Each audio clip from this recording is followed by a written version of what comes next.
"Mom, why is Aunt Jocelyn leaving?" asked a little gray-eyed girl with blonde braids.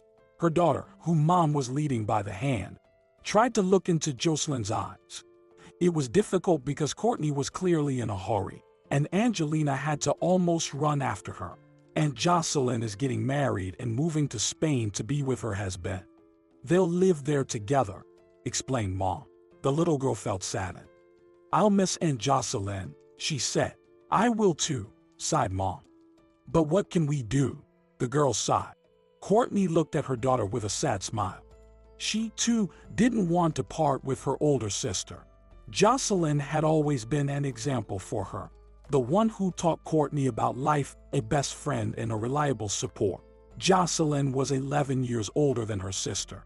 She always had a light-hearted nature and unwavering optimism. Despite their modest living conditions and being raised by their grandmother alone, the older sister never lost her optimism. In her, there was always a solid belief in a bright future. The girl's parents died in a car accident when Courtney was only 3 years old. At that time, their grandmother took both her and 14-year-old Grace under her care. She was a good, kind woman, but for many years she suffered from heart and liver disease, as well as poor eyesight. Jocelyn took care of everything at home. She cared for both her grandmother and her little sister, but never lost her cheerfulness. For as long as Courtney could remember, her older sister always told her, "Everything will be okay. Our future is in our hands." When Jocelyn turned 19, their grandmother passed away. She immediately took legal guardianship of her 8-year-old sister.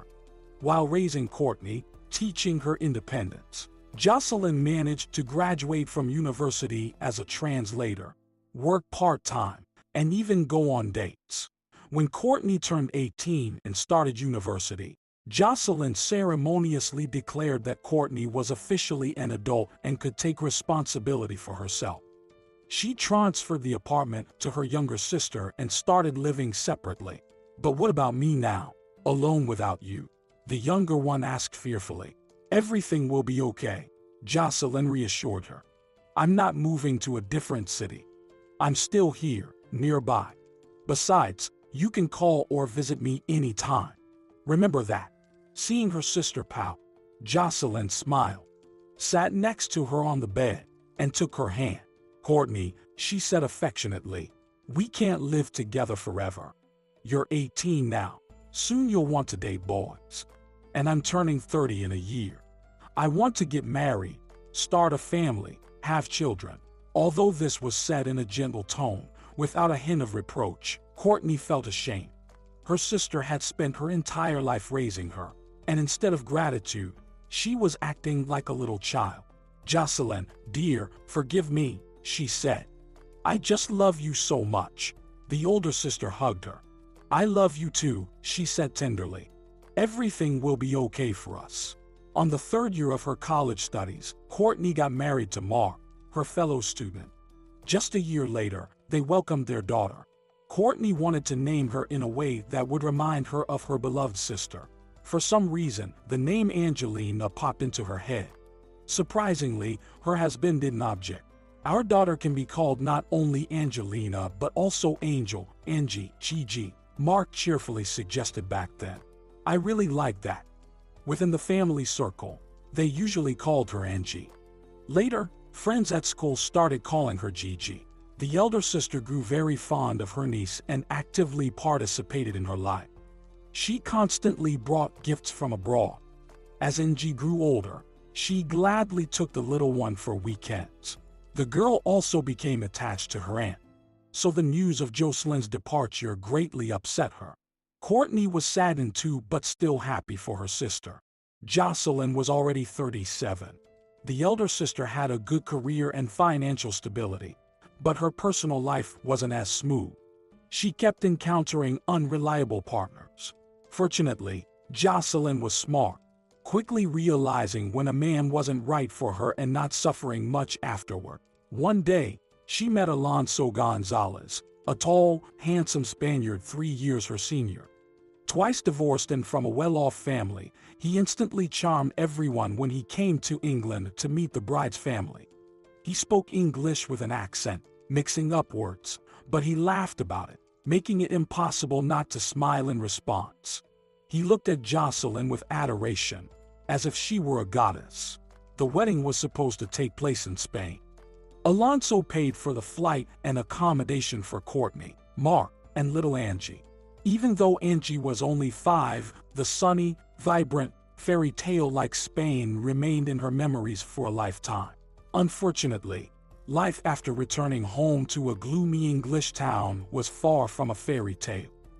Dad worked at a factory, Mom at a school, and little Angie lived modestly, like most of her peers. Initially, letters and gifts from Aunt Jocelyn and Uncle Alonso arrived frequently. Then, less and less. They were both very busy. Jocelyn often traveled for work, and gradually, communication between the sisters almost ceased. They only called each other on Christmas, exchanging greetings once a year. Courtney and Jocelyn shared all the news that happened during their time apart. They discussed work successes and talked about their husbands. Jocelyn asked about her niece, rejoiced in her school achievements. Though they lived modestly, the cheerful nature and optimism could be considered a genetic trait of the Mayer women. Jocelyn was the biggest optimist, but Courtney never despaired either, and she tried to instill the same attitude in her daughter. Although Courtney couldn't earn as well as her older sister, she never gave up. Wit and imagination substituted for money. Little Angelina always had the best Christmas costumes, and the holiday table was always filled with simple but delicious dishes. Courtney loved her husband and daughter, doing everything to provide the best for them, and Mark did the same. He was a good employee, and his superiors valued him at the factory. Gradually, Mark was promoted, and the family's prosperity grew. When Angelina turned 18, Mark finally accepted the offer that his superiors had been making to him for the past 5 years. They urged him to lead a new major project located in Scotland. While he would have agreed long ago, the question remained: what to do with his family? The thought of being separated from his wife never crossed his mind.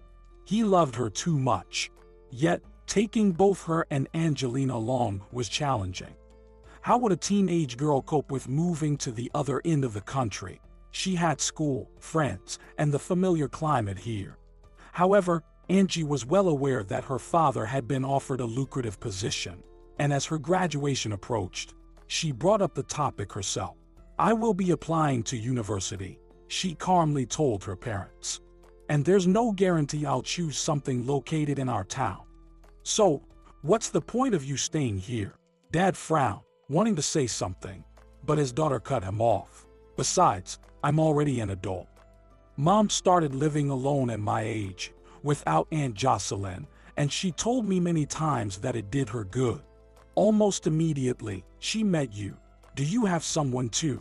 Mom cautiously asked. "No," Angie replied. "But that's not the point. It's a fantastic opportunity, Dad. I know how much you want this job." "I do," Dad didn't deny. "But my family is more important." Angie smiled. "No one is asking you to abandon the family. Mom will go with you. She's okay with that, right?" "Right, Mom." Courtney smiled and affectionately looked at her husband. "Of course. Where would I be without Mark?" Dad, despite his stern exterior, looked embarrassed and stared out the window as if something interesting was happening there. The warmth of his wife always had that effect on him. "Well," Angie continued, "and I'll manage here on my own. I understand that I'm a child for you, but I need to learn to live independently. Besides, Mom has wanted to travel for a long time. And Scotland is pretty good, and we have a phone. We'll talk often." The parents sighed. Mark thought it over, considered all the options, and accepted the offer from his superiors. Eventually, he left his hometown when he was even younger than Angelina is now. He went to college, and after graduating, he got a job at the factory and applied to the university. Courtney transferred the apartment to her daughter. "We were given an apartment there," Courtney said. "Everything will be fine for us. And you should have your own apartment." Dad supported this decision. "I know you're a smart, strong, and independent girl," he said before boarding the plane. "Whatever happens, we'll help you." Angelina hugged her parents and waved until they disappeared behind the security checkpoint door. Then she took a deep breath, hugged herself to hold back tears. Of course, in front of them, she pretended to be brave and independent. She even boasted a bit to her friends that at just 18, she already had her own apartment and could do whatever she wanted because her parents trusted her completely. Who else among her peers could boast like that? Trusting Angelina was easy. Since early childhood, there was something about her that strongly resembled her older sister, Jocelyn. Indeed, her father once admitted, "Angie does look a lot like Jocelyn. Just as clever, independent, and strong. Always coming up with something." Angelina loved to come up with things. Even in elementary school, after reading books, she would create her own games, vividly describing them. Her classmates eagerly listened to the rules and then played along. They would divide into teams of fire and water mages, battling for control of the sphere of life, an ordinary school ball that, in Angelina's imagination, suddenly possessed magical properties. Children would fiercely compete for it, spending entire days. Or she would invent that the pine cones scattered across the schoolyard were tiny magical chicks, and almost all the boys and girls would start collecting these pine cones, searching for the best pet. Later, the magical birds had to build a house from dry grass and be fed with special seeds, which were essentially just acacia fruits. Girls enthusiastically dug in the ground, searching for and collecting small seeds, and teachers couldn't understand why suddenly the entire elementary school started having breaks in the garden instead of the playground. However, sometimes the games didn't end so innocently. Angelina almost twisted her ankle when she jumped off the slide. Pretending to be the mistress of the winds, the teacher called Courtney to school. "Angelina is a wonderful girl," she immediately reassured her mother. "She hasn't done anything wrong." Courtney breathed a sigh of relief. The teacher continued, "It's just that the girl has a lot of energy.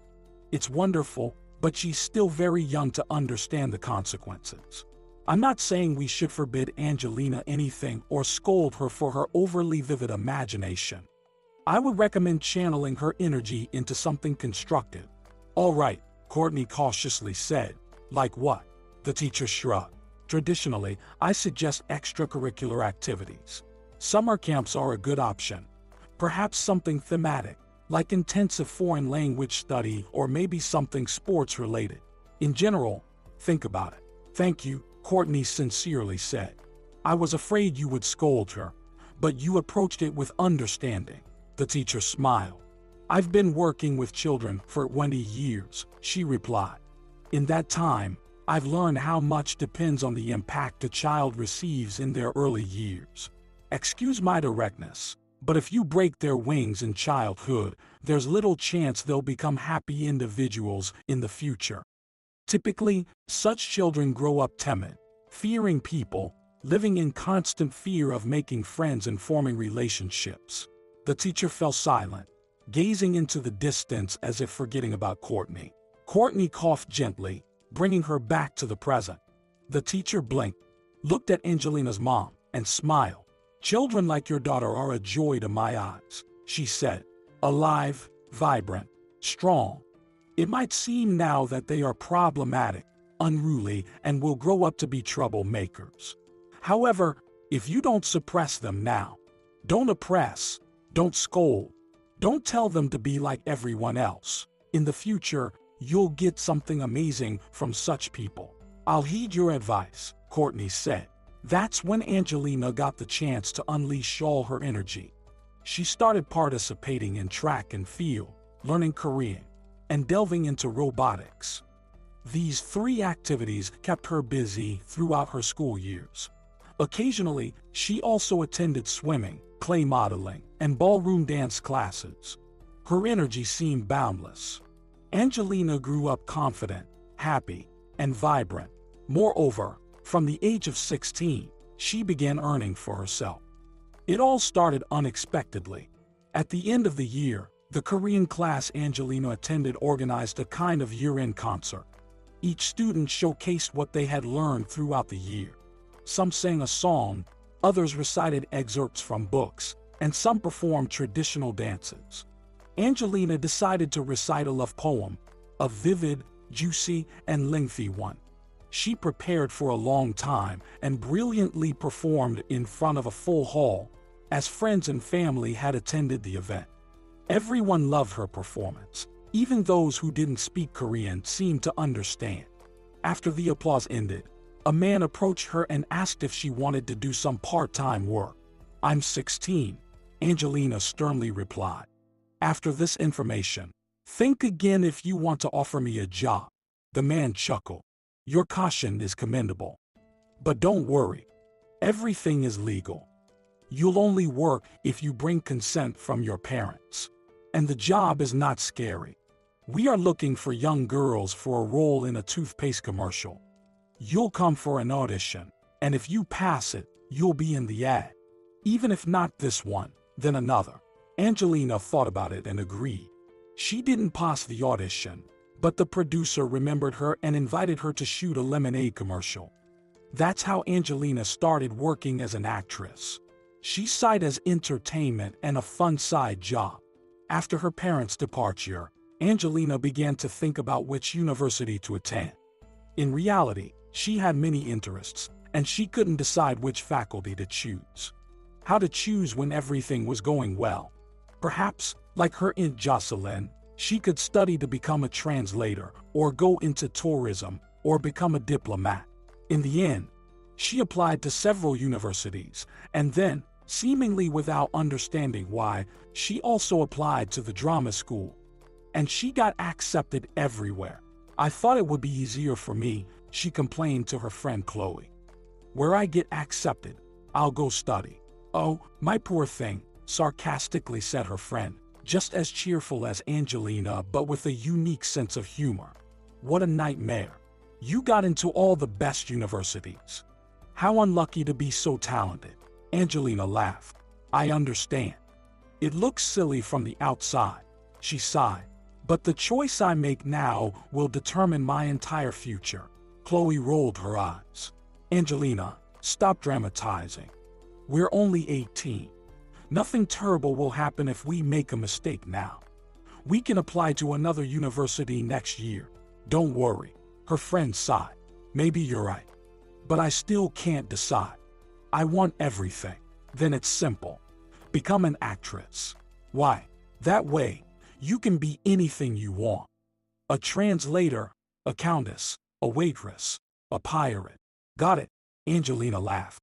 "You know, maybe it's a crazy idea, but I'll do just that." "Let's do it," said Angelina. "If you don't like it, you can apply to another university next year." But Angelina enjoyed studying at the drama school. Learning came easy to her, and she had no fear of the audience. A good memory and a thirst for new knowledge allowed her to effortlessly grasp new material. Additionally, in a sense, she was fortunate with her appearance. Of average height and build, with gray eyes and brown hair, she was attractive but not particularly striking. Angelina could easily transform into any character, a valuable skill for an actress. A skilled makeup artist, costume designer, and director effortlessly molded her into the required character. She could equally play a wicked stepmother and a poor stepdaughter in the same play, and it was challenging to say which role suited her better. Angelina's parents were initially shocked by her choice. While they knew about her work in advertising and her interest in the stage, they still thought she would choose a more serious direction, perhaps follow in her Aunt Jocelyn's footsteps. However, after some thought, Mark and Courtney decided that their daughter was old enough to make her own choices. If she wanted to be an actress, their task was to support her and inquire about her progress. They had fully settled into life in Scotland and had no regrets about moving. Mark enjoyed his new position, and Courtney, instead of finding work at a school, engaged in tutoring. In their free time, they explored the beautiful local places and indulged in the splendid cuisine. Of course, Angelina missed her parents. Perhaps to drown out this longing and sense of loneliness, she quickly got married. She and Chris had been in the same class but didn't really notice each other. At that time, she was too popular and constantly occupied with various activities, competitions, and shoots to pay attention to a pimply teenager. However, Chris grew up and became more attractive. He started going to the gym, dressing well, and enrolled in a programming course. Overall, he was a decent guy. Angelina had always been liked by him, as by half of the school. They reunited at a high school reunion. 3 years had passed since graduation, and memories of classmates were still fresh, with many eager to meet. Everyone enjoyed examining how each had changed. Naturally, much attention was focused on Angelina. Everyone knew she had enrolled in drama school and assumed she must be a star by now. She got tired of explaining that she was still learning and hadn't achieved anything outstanding yet. Soon, Angelina had a headache, and just as unexpectedly, Chris's voice echoed, "Angelina, come here, please. Your mom is calling. Seems urgent."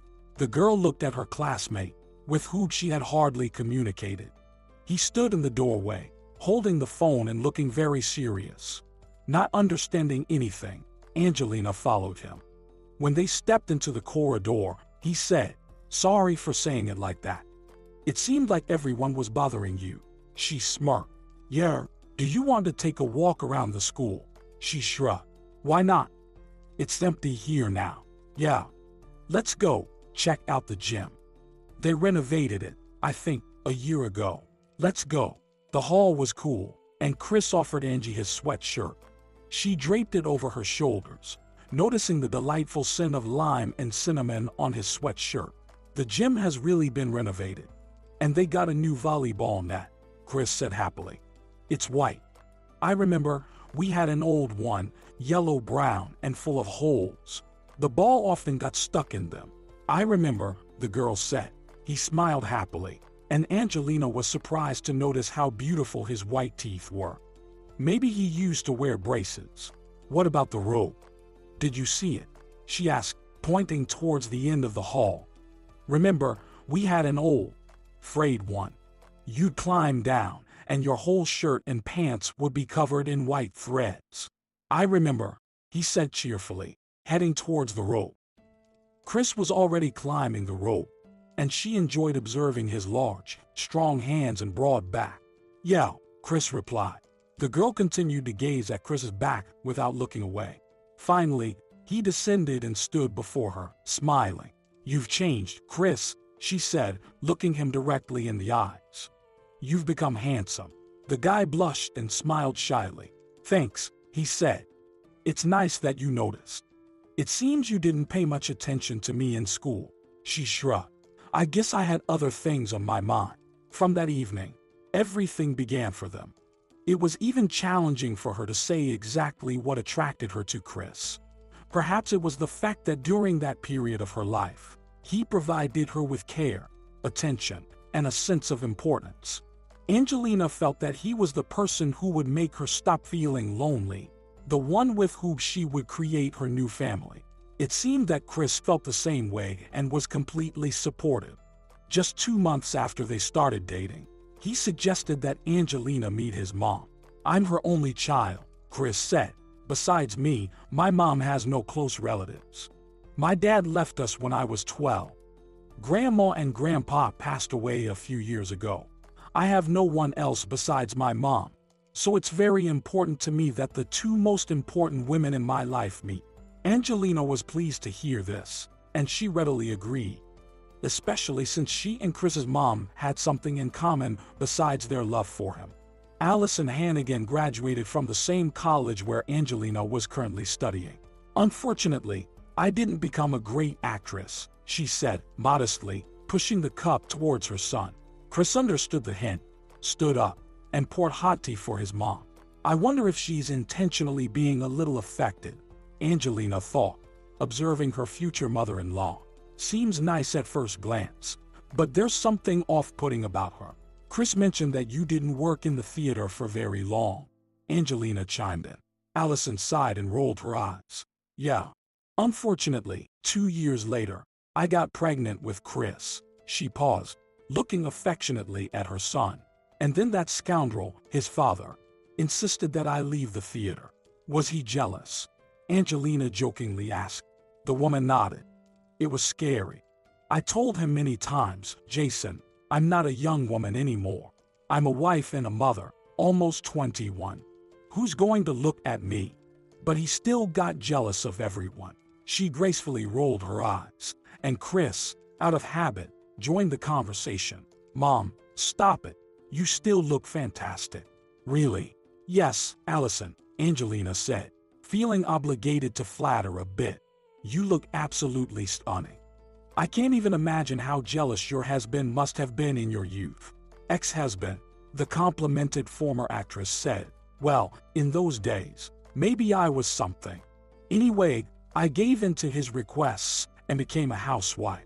She sighed and looked into the distance, either genuinely reminiscing about her youth or continuing to enthusiastically play her role. Watching the completely calm Chris, Angelina concluded that this was how her future mother-in-law always behaved. It seemed she would have to get used to it. You could forget about an actress career, Allison said, sadly pursing her lips. I became a wife, a mother, a housewife. A very honorable occupation, Angelina added, injecting a hint of sarcasm into her voice. Fortunately, Chris's mom didn't seem to notice. It depends on the man you're with, she said. Unfortunately, Jason turned out to be the kind of man who couldn't appreciate what a woman does for him. She sighed again, longer and louder. The pause stretched. Did something happen between you two? Angelina couldn't help asking. Allison pretended as if she wanted to cry. Many things happened. He stopped seeing me as a woman. And the fact that I gave up my career, the theater, my calling, he took for granted. I used to be a beautiful goddess for him, and now I've turned into a domestic fairy. It was horrible. I sympathize with you, Angelina said sincerely. The woman nodded. Then he started cheating on me, she calmly continued. Of course, I was devastated, couldn't sleep at night, lost a lot of weight. And I was afraid my son would find out. Angelina looked at Chris, who sat there, gaze fixed on his plate. She suddenly thought that he probably heard this story about his parents' relationship not for the first time, considering how vividly Allison was telling it now, even though she was meeting Angelina for the first time in her life. So, for the initial period, she must have told this story to everyone she met. Angelina felt a bit sorry for Chris. Allison continued, of course, sooner or later, it had to end in divorce. I did everything I could. But, alas, there was another pause at the table. This time, Angelina chose not to interrupt, and her future mother-in-law continued on her own. On the other hand, I don't regret how things turned out.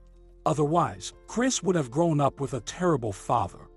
I'm proud that I raised him into a good boy who brought such a wonderful girl into our home, Allison said warmly, looking kindly at Angelina.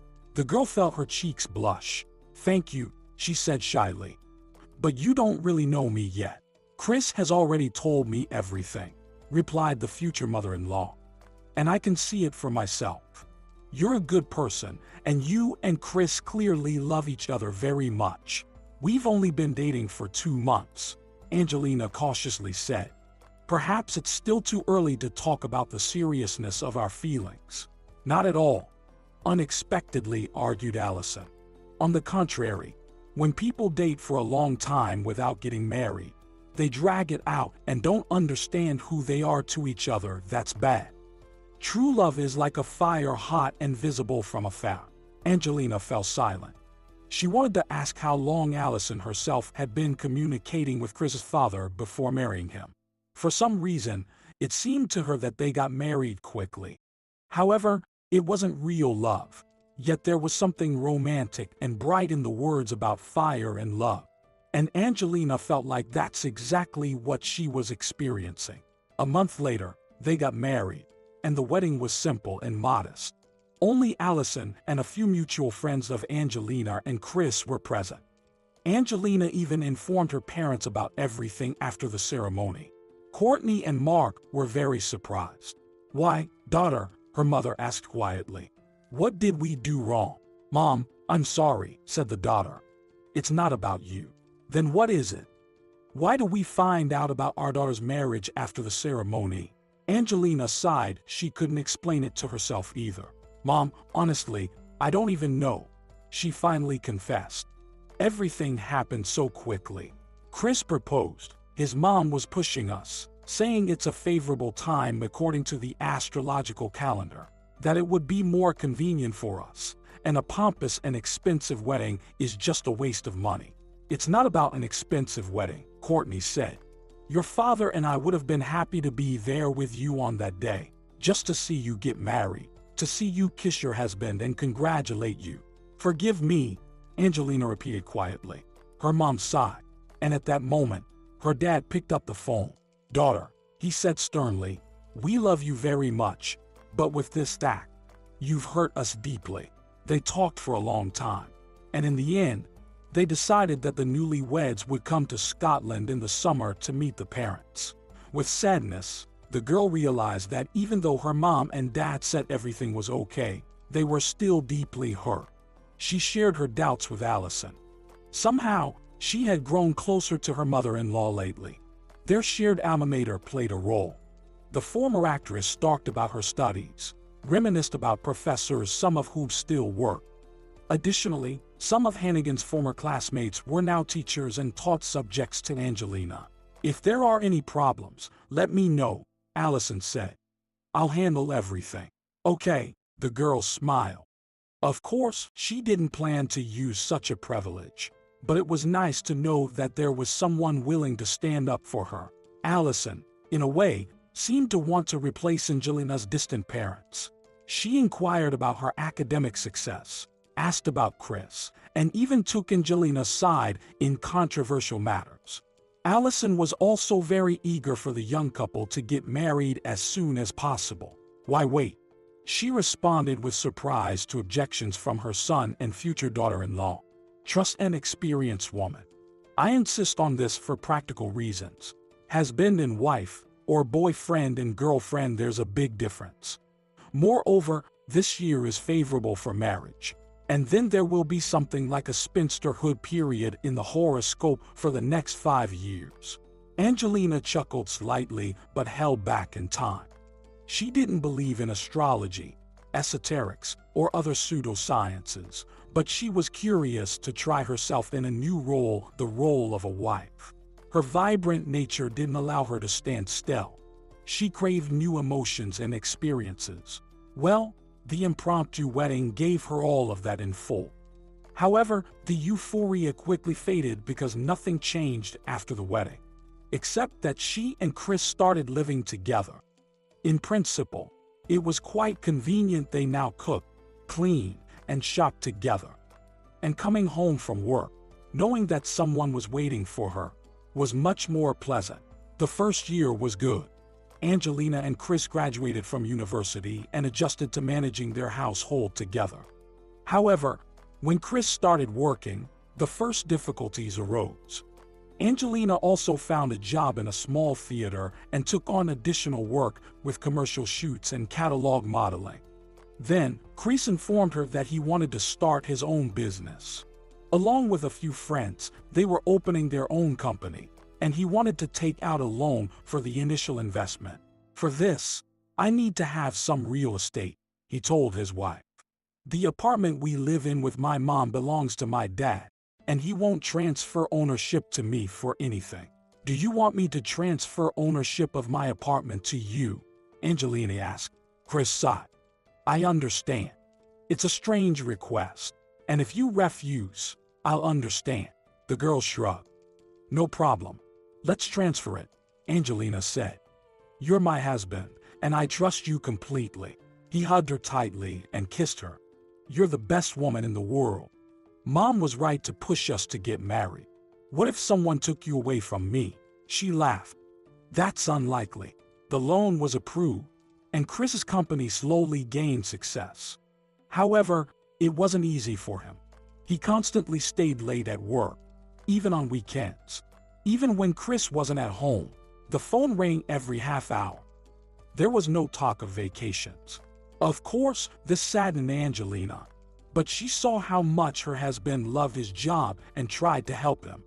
Yet, it didn't save the young family from arguments because Angelina also worked late.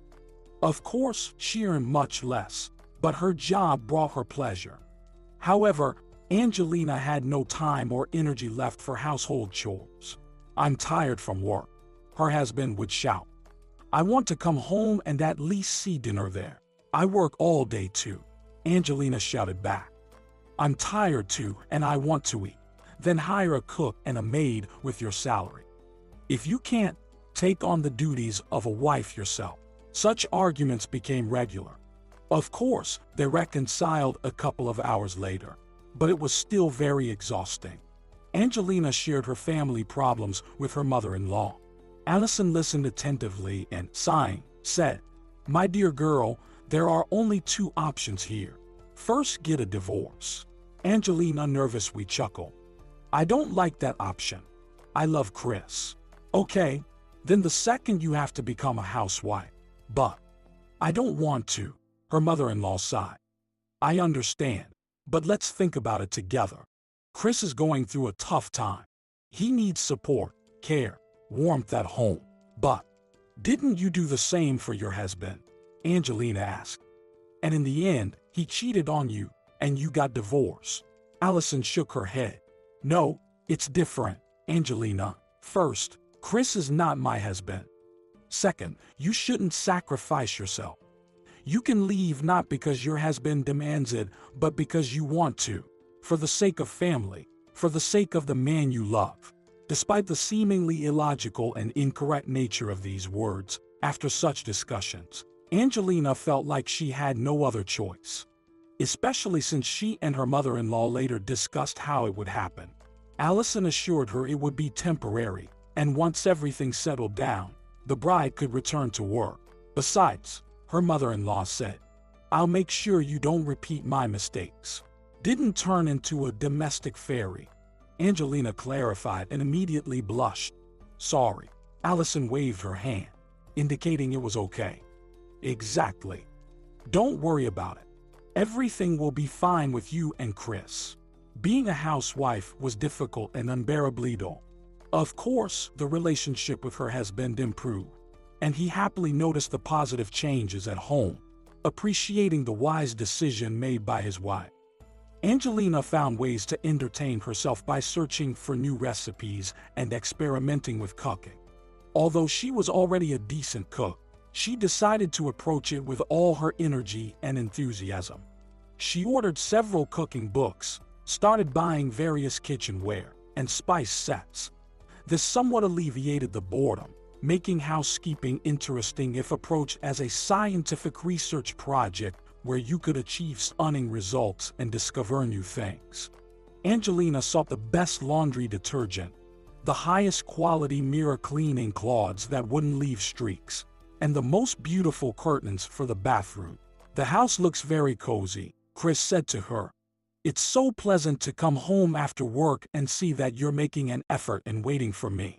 Angelina smiled. "I'm glad. I want you to feel comfortable here. It makes things so much easier for me." And it seemed like everything had fallen into place. Gradually, Angelina began to forget about her dreams, ambitions, and desires. She simply dissolved into her husband and household chores. "You've changed a lot," Chloe once said when she came to visit. "But I won't deny that it's very cozy at home now." Angelina smiled. "It was necessary. Everything is good for Chris now. He comes to a home where he is loved and awaited, and it charges him with energy and gives him the strength to work further." "And you?" her friend asked. "Does this charge you with energy?" "I'm happy when he's happy." Chloe wrinkled her nose. "It's like I'm talking to a different person." "People change," Angelina said. "Not to this extent. I'm fine. I'm happy. It's like you've dimmed." "I don't understand what you're talking about. I'm still the same." Angelina tried to smile, but Chloe shook her head angrily. "I don't believe it." "Well, it seems like you're not convincing me but yourself. If so, I won't argue with you. Don't start. The friends didn't quarrel, but they started seeing each other much less after that conversation. Although Angelina sometimes thought that Chloe might be right, she didn't want to admit it. Angelina's parents were not thrilled either. Although the first time she and Chris visited Scotland, they seemed to like him. Like any other guy, cautiously said her father. The main thing is for you to be happy, added her mother. After that, they only saw their daughter once when they visited their hometown. Are you happy? Courtney asked her. Yes, replied the daughter. And what about the theater? I'm happy at home. Courtney sighed but didn't argue. The time would come, and her daughter would figure things out for herself. With each passing year, things got worse for Angelina. She didn't understand what was happening. She convinced herself that everything was fine, that she was happy because everything was happening as she wanted. She had a loving husband, a beloved home. Everything she did in life, she did for him. So why did she feel so bad? Why did it seem like life was passing her by? She wanted to focus on Chris, but she saw him very little. Lately, her husband had been staying late at work. Are you okay? Angelina asked him one morning at breakfast. He raised his eyebrows irritably. What are you talking about? Work. You've been coming home so late lately. Oh, that. Everything's fine, just a lot of work. I'm very tired. So, please, don't bother me with your stupid questions.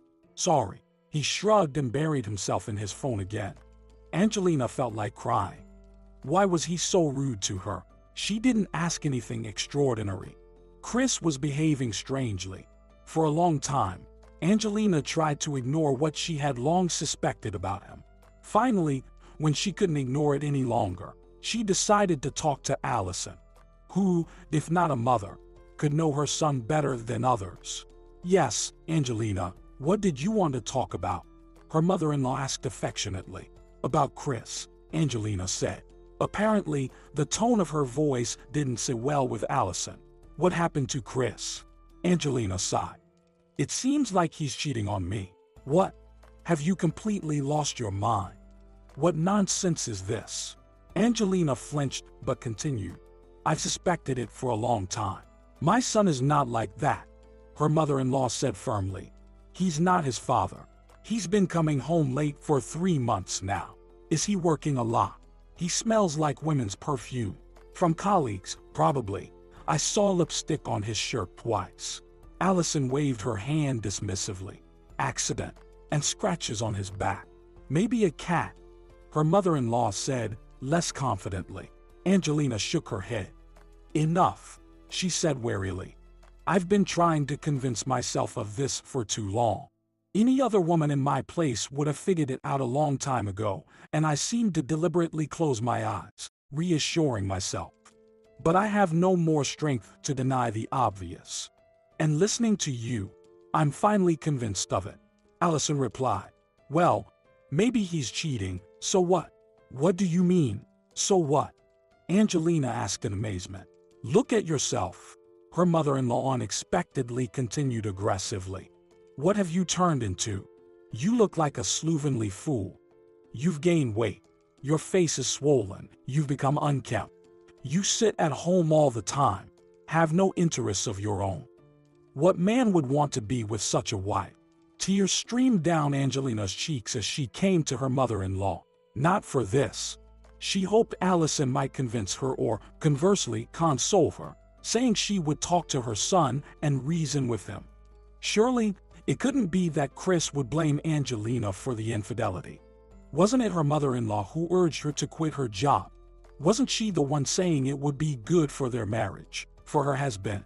And now, when the same thing happened to Angelina as it did to her, she was making it even more painful instead of offering sympathy. She quickly left her mother-in-law's house. Okay, she would talk to Chris and sort it out.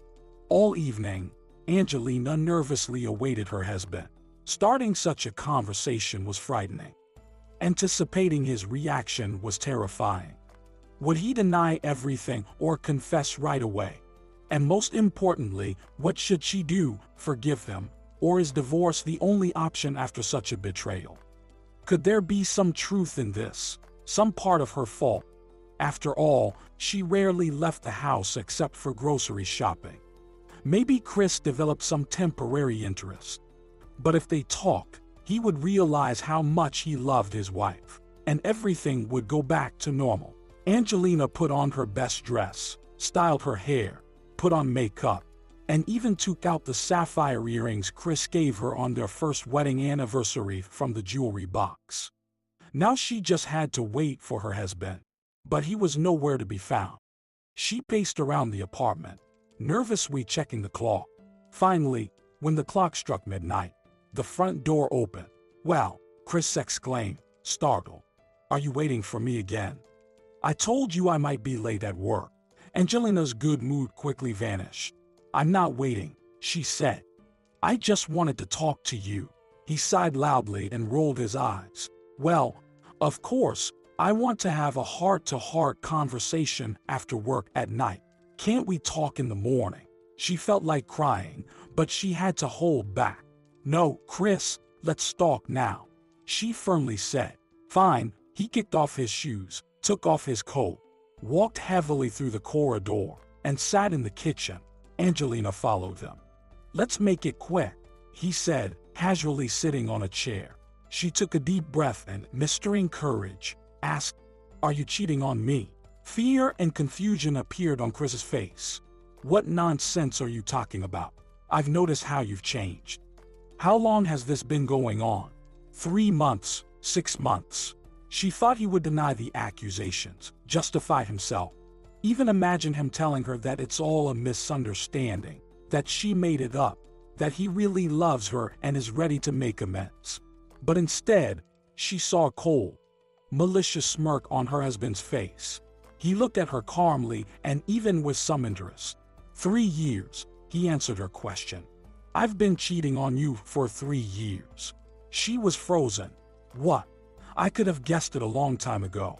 It was interesting with you only at the beginning, but now you've become boring and dull, unattractive. No normal man would look at you." Angelina was stunned. "I left my job for you." He rolled his eyes. "Oh, come on. Don't you enjoy staying at home?" "But you said." "Of course. Now everything is my fault. Whether you quit your job, became a housewife, or let yourself go and gain weight." Tears ran down Angelina's cheeks. "Get out," she shouted. "Get out of my apartment. I'm filing for divorce." Suddenly, Chris burst into laughter with malice. "No, darling," he said. "You get out of my apartment." "What are you talking about?" Angelina yelled, then suddenly froze. Only now did she remember how, a year after getting married, she transferred the apartment documents to her husband's name. He was opening a business at the time, and he needed to have property. "It's my apartment," she firmly said. "Your parents gave it to us." Chris just shrugged. "You willingly gave it to me." "Chris." "What?" "By the way, I give you an hour to pack your things, then I'll forcibly kick you out. It's night outside." "Where will I go?" "I have no idea. Just sit quietly. Maybe I'll tolerate you for a while longer.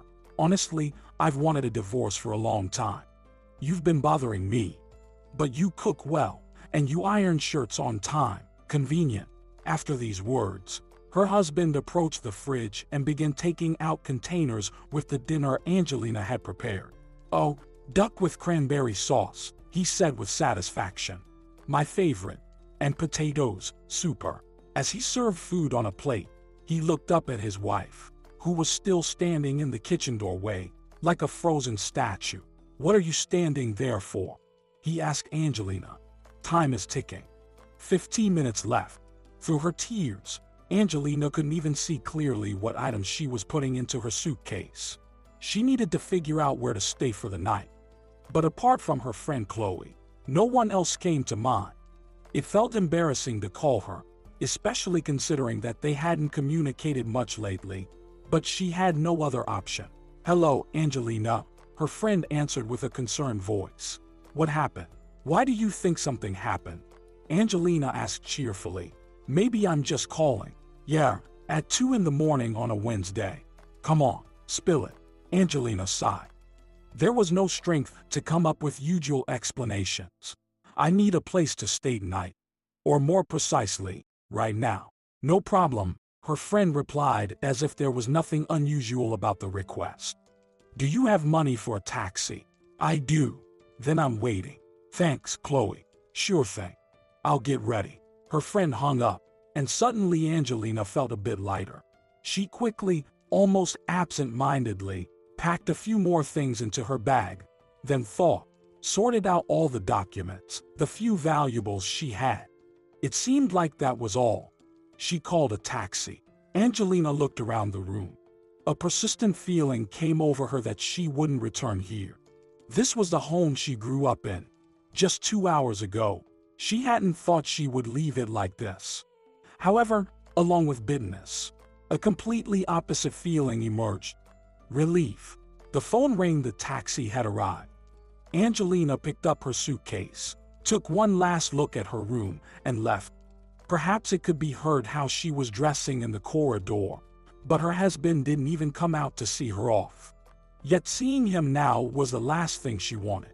Angelina opened the heavy door leading to her friend's apartment, and as she barely crossed the threshold, a loud sound resembling a gunshot rang out.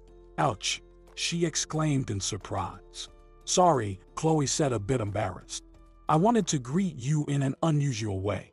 In her hands, Chloe held a bottle of champagne, and a stream of bubbly white foam flowed from its neck. Angelina smiled. She had already forgotten how cheerful her friend could be. You succeeded, she said. Are we going to drink this now? Chloe exclaimed. Of course. But how will you go to work tomorrow? I'm on vacation. Oh, great. And I don't work anymore. Even better. You don't have to get up early tomorrow. Yeah, I don't have to, Angelina said, somewhat bewildered. Before, she used to wake up early every day, prepare breakfast for Chris, even pack his lunch, check that the shirts were ironed and the shoes polished. But tomorrow, she wouldn't have to do any of that. This is what I'm thinking after my husband confessed to cheating on me and kicked me out of my own home, she thought, curious. What are you thinking about? Her friend cheerfully asked. Getting dressed. I'll take your suitcase to the room, and then wash your hands and come to the living room. Angelina nodded and began to take off her coat. When was the last time she was at Chloe's place? It's hard to remember. Probably in the first year of her marriage. It was warm and cozy here. The table in the living room was set. Chloe, when did you manage all this? Why should I rush? Her friend shrugged. It's a food delivery. And I always have good alcohol. Angelina laughed. I remember that well, even from our student days. Yeah, back then it ran out quickly. I feel like tonight we'll empty the stocks. After the first sip of champagne, Angelina felt hungry. When did she eat last today? It seemed like at lunch. Chloe had ordered everything they liked: fish with crispy chips, pizza, hot chicken wings, baked vegetables. I can't eat anymore, Angelina confessed half an hour later, leaning back on the couch. If you can't eat, drink, Chloe said and handed her a filled glass again. Perhaps I'll start crying, Angelina warned her, and soak your beautiful new couch pillows with tears. The hostess of the apartment nodded seriously. That's why we gathered here tonight. Of course, there will be other actions besides crying. In short, spill all the details. Angelina sighed, took a big gulp, and began her story. Everything from the very beginning, how it really was.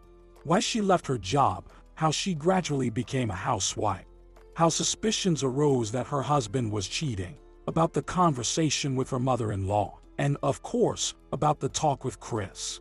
That's how things are, she concluded, refilling her empty glass. Now I'm without a husband, without a job, without an apartment, old, ugly, fat, and no one needs me. She wanted to say this with humor, with irony, but on the last words, her voice trembled, her face twitched, and Angelina burst into tears, loudly, with all her might, smearing the makeup applied for her husband across her cheeks. Chloe sat next to her, hugged her tightly. She calmly waited for her to cry, occasionally stroking her brown hair and shoulders, whispering softly, "There, there."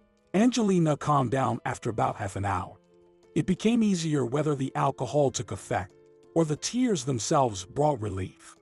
But there was a feeling that a heavy stone that had been on her shoulders for a long time suddenly disappeared. "How are you?" Chloe asked. "Okay, I'll make us some coffee now. I'm with you. Let's go." The kitchen was small but very bright and cozy. Angelina settled into a soft armchair by the window and watched as Chloe prepared coffee. "Well, I can understand something," the friend said thoughtfully. "That you're without a husband is obvious. I hope you're not planning to forgive him if he decides to come back." "Never," Angelina exclaimed vehemently. "Lower your voice," Chloe laughed. "You'll wake the neighbors." "Okay, the apartment issue is a bit more complicated. I'll try to ask some lawyer friends, but even in the worst case, you can stay with me as long as you want."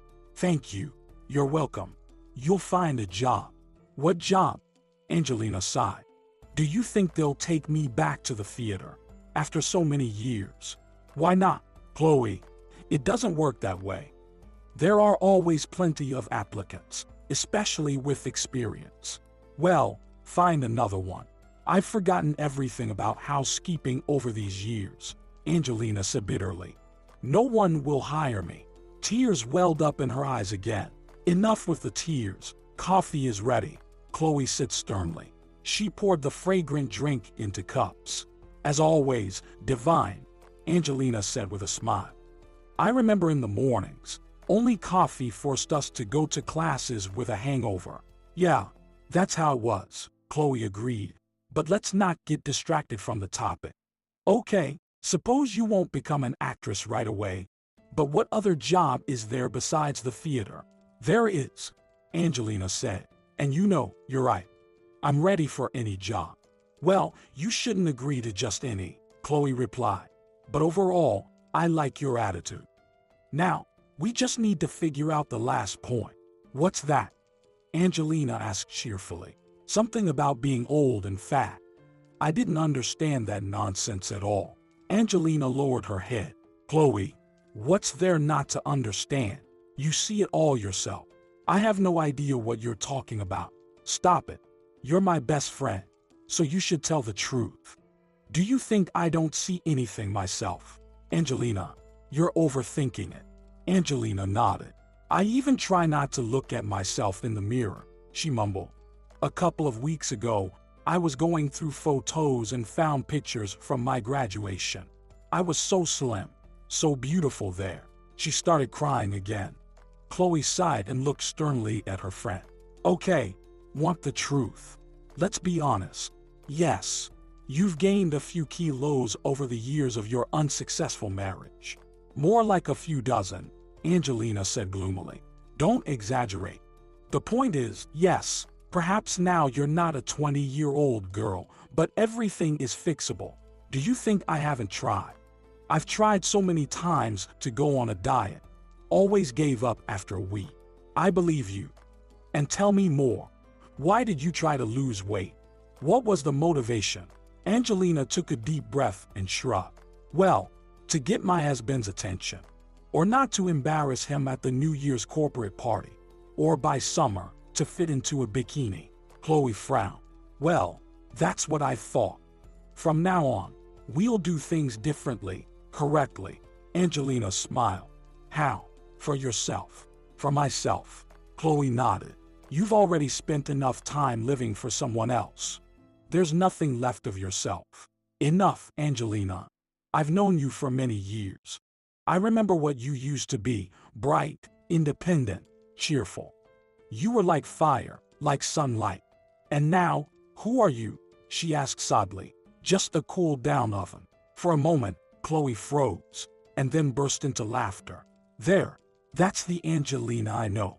Of course, in the morning, her head hurt a lot. Although in the morning, they had only gone to bed. They woke up well past noon. We need to get up, Angelina thought with excitement, and start living a new life. Wanting to start a new life, Angelina found herself unable to get out of bed. The door creaked open, and Chloe cautiously entered the room. "Good morning," she croaked. How did you sleep? I don't know, Angelina honestly replied. I don't remember this moment of my life at all. Me neither, her friend nodded. I could lie in bed like this for a couple more days, but we need to do something about you. Maybe tomorrow, Angelina asked hopefully. No, you can't keep postponing everything for tomorrow your whole life. You're right, Angelina sighed. After a shower and a hot chicken soup that Chloe had ordered for delivery the night before, things felt lighter. So, Chloe said cheerfully, we need to make a plan for today. I suggest shopping and a walk. It's pleasant and beneficial. A walk, fine, I approve. I need to lose weight, but shopping. Maybe later, after I lose weight. No, don't talk nonsense, Chloe said sternly. Are you going to start your new life only after losing weight? It's time to get rid of this black and gray wardrobe of yours. Black is slimming. Yeah, and white adds weight. Enough. Let's go shopping. After 3 hours of strolling through the shopping center, Angelina suddenly realized that she hadn't thought about the fact that you can dress beautifully at any weight. Her friend had an impeccable sense of style and picked out several vibrant outfits for the upcoming fall and winter. You look amazing, Chloe said, surveying her. I would hire you for any job just for this blue sweater alone. Thank you, Chloe. I even feel a bit lighter inside. Maybe we should fix your hairstyle too. What? Are you suggesting a bob? I like that your sense of humor is coming back, but that's not necessary. I would still keep the length below the shoulders, but maybe change the color. How about making you a blonde? Let's give it a try, Angelina said cheerfully. I'm ready for such changes. In Chris's eyes, surprise flickered when he saw his transformed wife. He wanted to say something, but they were already called into the room. How quickly can you finalize our divorce? Angelina asked right away. The court worker raised her eyebrows in surprise. Are you in a hurry? I'd like it today. The woman's eyebrows rose even higher. Well, by standard procedures, it takes at least a month. Wait, Chris intervened and looked at his wife. We have no complications, no children, no property disputes. Right, Angelina understood the hint and smiled. No, we have no property claims against each other. None at all, and we really want to get divorced, Chris said, winking at the court worker. We'll thank you sincerely for it. They left the office, no longer bound by any legal obligations. You've recovered quickly, the ex-husband said with a smile. Angelina shrugged. The apartment is not such a high price to never see you again. He smirked. Well, you can pretend in front of anyone, just not in front of me. Did you dye your hair and put on a bright blouse to let me know you're happy to part ways with me? Chris took a step forward, making her step back. Angelina felt the cold concrete wall behind her. Her ex-husband came very close. His gaze was cold and contemptuous. But you still remain homeless, jobless, and unwanted fatty, he said. He turned sharply and walked down the corridor, leaving Angelina alone. Her legs felt weak. She wanted to cry. Her back was wet from sweat, and her hands were shaking. On trembling legs, she barely made it outside. She thought about going to the nearest bakery and eating a huge piece of cake or even a whole cake. But no, Angelina thought. I won't give in to this weakness. Angelina walked around, the brisk autumn air invigorating her. She decided that today she would write her resume. Tomorrow morning, she would send it to potential employers and start attending interviews. All right, Angelina, said a big, bearded man in glasses with red frames. I got the beginning. You finished college, good grades and recommendations. Then you worked in the theater for a year. Not bad. You also did some commercials, but that was a while ago. But what have you been doing all these years? She got nervous. I was married and not working. He sighed heavily. That's a significant gap, Angelina. I understand, she said, but maybe there's something suitable. The man quickly glanced her up and down. Excuse me, Angelina, he said gently. We're looking for young and slim girls to read the weather forecast. Can you imagine how they look? It hurt.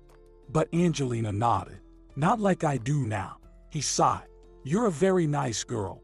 But unfortunately, I can't offer you the job. Thank you for your time. She stood up, smiled, and left. It wasn't the first interview like this. They all followed a similar script. Potential employers were bothered by the long gap in her work history, her age, and appearance.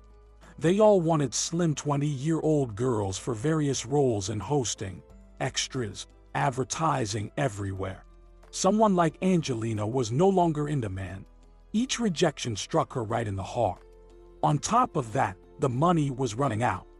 Of course, Chloe wouldn't kick her out, but she couldn't keep living off her friend indefinitely. She hated running more than any other physical activity. Starting to run felt humiliating. Angelina remembered her first run for the rest of her life. She felt enormous, awkward, clumsy, sweaty, and unattractive. She thought that all passersby, hurrying to work, school, or daycare, were carefully watching her as she ran, gasping for breath, all red, with disheveled hair and a wet back. Her heart pounded like crazy. Breathing was painfully difficult. Leg muscles ached. She wanted to collapse right onto a pile of leaves and lie there until her body returned to a normal state. After a strenuous effort to reach home, Angelina thought that she had run about 4 kilometers. 973 meters, she exhaled, closing the front door. I didn't even run a kilometer. Excellent result for the first time, Chloe cheerfully said. Her friend, as always, was in a good mood and energetic.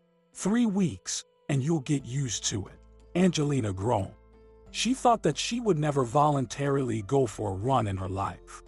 But she did go the next morning, even though her leg muscles were incredibly sore.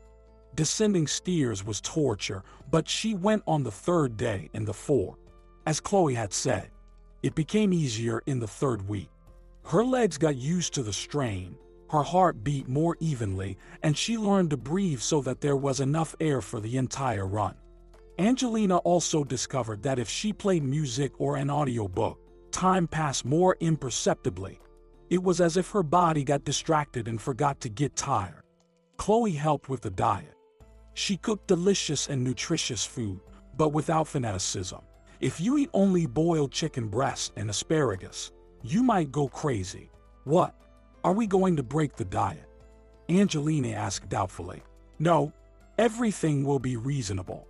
If you eat a 500-calorie cake, then you either work it off in the gym or eat less for the rest of the day. The cake didn't provide strength for the gym. Not at all. After eating it, she wanted to eat again quickly, even in the middle of a workout. But after meat or rice, the feeling of fullness lasted a long time. So, Angelina, though occasionally eating something forbidden, leaned more towards something healthy. The result was slow but there. She noticed her body becoming stronger, more defined, and more enduring. Now she could easily climb to the 5th floor, take longer walks. Success in sports instilled confidence in Angelina. Additionally, her new life after the divorce played a role. She suddenly started to think about how many years she had spent taking care of someone else's life. Angelina lived only for Chris's interests, thinking only about how to please him. What new salad to cook for his birthday, where to buy thick curtains for the bedroom so that her husband wouldn't wake up to the sunlight on weekends, what to give Allison for Christmas. Where was she, Angelina, in all of this? Why did she forget about herself? How could she? How much time have I lost? She said regretfully to her friend. Chloe sighed. You can't get it back, Angelina, so there's no point in regretting. The main thing is not to waste time now. Ask yourself every day, what do I want today? It's difficult, Angelina admitted. You know, when you don't think about your desires, it's as if life is easier. I understand. But don't be upset about it. Just walk the streets, look around, and one day you'll see something you like. Time was passing, and she needed to find a job urgently. Angelina realized that it was time to lower her expectations. Of course, she could choose a job completely unrelated to her previous activities, such as working in an office or a store. However, She yearned for something public, something related to theater, cinema, or television. She loved the atmosphere, the vibrant and interesting activity, the crowd on set, the director's shouts, and the creative, cheerful people. An unregulated work schedule was also appealing. Angelina responded to a vague job posting for an assistant position. There were no specific details about the studio or the show, only the indication that it was related to show production. Despite the unclear job description and a modest salary, she decided to give it a try. The key figure in this endeavor was Simon, a tall and attractive young man. He seemed open, kind, and understanding, constantly wearing a smile. There was something about such people that made you trust them from the very first minute. They appeared to be eternal optimists, always in a good mood. "Oh, Angelina, Angelina," he said, looking at her with cheerful blue eyes. "With such a good education, you've taken a job like this." "Excuse me," she said, "I don't quite understand. Is my education insufficient for your position?" He smiled and waved his hands. "No, no. On the contrary. You see, usually, for an assistant position, we look for young men and women without much experience or education. They work happily, handling numerous simple tasks. After 6 months to a year, they either get bored or find something more promising, and we find a new employee." He smiled dazzlingly. Angelina nodded slowly, indicating that she had listened carefully to everything he said. "So, if I understand correctly," she said, "I'm too educated, experienced, old, and overweight for your job." Simon looked confused for a moment. After a few seconds, he burst into laughter and quickly ran his hand through his thick black hair. "Oh, you're joking." An awkward pause ensued, during which he examined Angelina closely. "So, you mean to say," Simon finally said slowly, "that the conditions I mentioned suit you?" "They do." He squinted. "Now that's interesting. When are you ready to start your duties?" "Tomorrow, if you'd like." "Super." Angelina was scared. Why did she agree to this in the first place? A job that offered neither career growth, nor a decent salary, nor interesting responsibilities. "All right," she said to herself the next morning, standing in front of the mirror. "No one will force you to stay there. If you want, you can leave after a week. You can even leave today if you want." After delivering this monologue, she felt more confident. She looked at herself in the mirror once again and realized how much she had changed. Her head was held high, her shoulders were squared. She was no longer the miserable housewife. She was a free woman doing what she wanted. After all, she continued her monologue, "You're an actress, Angelina. You can just treat this job as a new role. You're playing a middle-aged, overweight divorced woman who is starting a new life from scratch." Well, now she could definitely go. Yesterday, she hadn't had the chance to find out what kind of show they were shooting in the studio where she would be working. However, she didn't really care. "Oh, you've come," Simon greeted her joyfully. "And did you think I wouldn't?" she replied. He shrugged. "I don't know. Maybe you made a bet with your rich friends that you'd go for an interview." Angelina laughed. "Is that how you see me? A wealthy idler?" "Nice. But unfortunately, I really need this job." Simon nodded approvingly. "I'm glad to hear that. Well, I have your first task. Bring us all coffee. 3 lattes and 2 cappuccinos. There's a cafe around the corner. Here, take my card for payment." He handed her a credit card. "Aren't you afraid I'll steal it?" she asked mockingly. He shrugged. "I'm used to trusting people." "Got it." When she returned to the film set, the shooting was already underway. It turned out to be a YouTube show. 2 girls were in the frame, one very young, the other a bit older. They seemed to be discussing some relationship topic. The cameraman looked bored behind the camera. Simon sat behind a small table with a laptop. Seeing Angelina, he put a finger to his lips and waved his hand, pointing to the chair next to him. She sat down, holding the cup holder with the coffee cups on her lap. After 5 minutes, Simon shouted, "Coffee!" The shooting stopped, and Angelina distributed the coffee. One cup remained. This one's for you, Simon said. Thanks. How do you like it? What? Our podcast. Oh, sorry, I haven't listened to it. He suddenly made a funny frown, like a little child. Angelina thought he was very cute, and even this kind of expression suited him. Is listening to the podcast also part of my duties? She asked. For some reason, she wanted to talk to Simon a bit longer. He smiled. Not really, but you pitched a great idea. And from today, it will be your responsibility. Oh really? How do you feel about such projects in general? She shrugged. I haven't watched much of that kind of stuff. So you're a serious person. Well, yeah, being old and overweight. I must be serious. I'll watch it all, she said. Just send me the link to the channel. He perked up and looked at her with joy. What do you do after work? I go home. Got it. What's with your strange way of talking? She asked. It's like you're starting to say something, but then halfway through, you change your mind, and I have to guess what you meant. Simon laughed. Angelina, I like you more and more with every passing second. No girl has ever spoken to me so directly. Well, I haven't been a girl for a long time. Female coquetry, Simon said. All right, let's get back to business.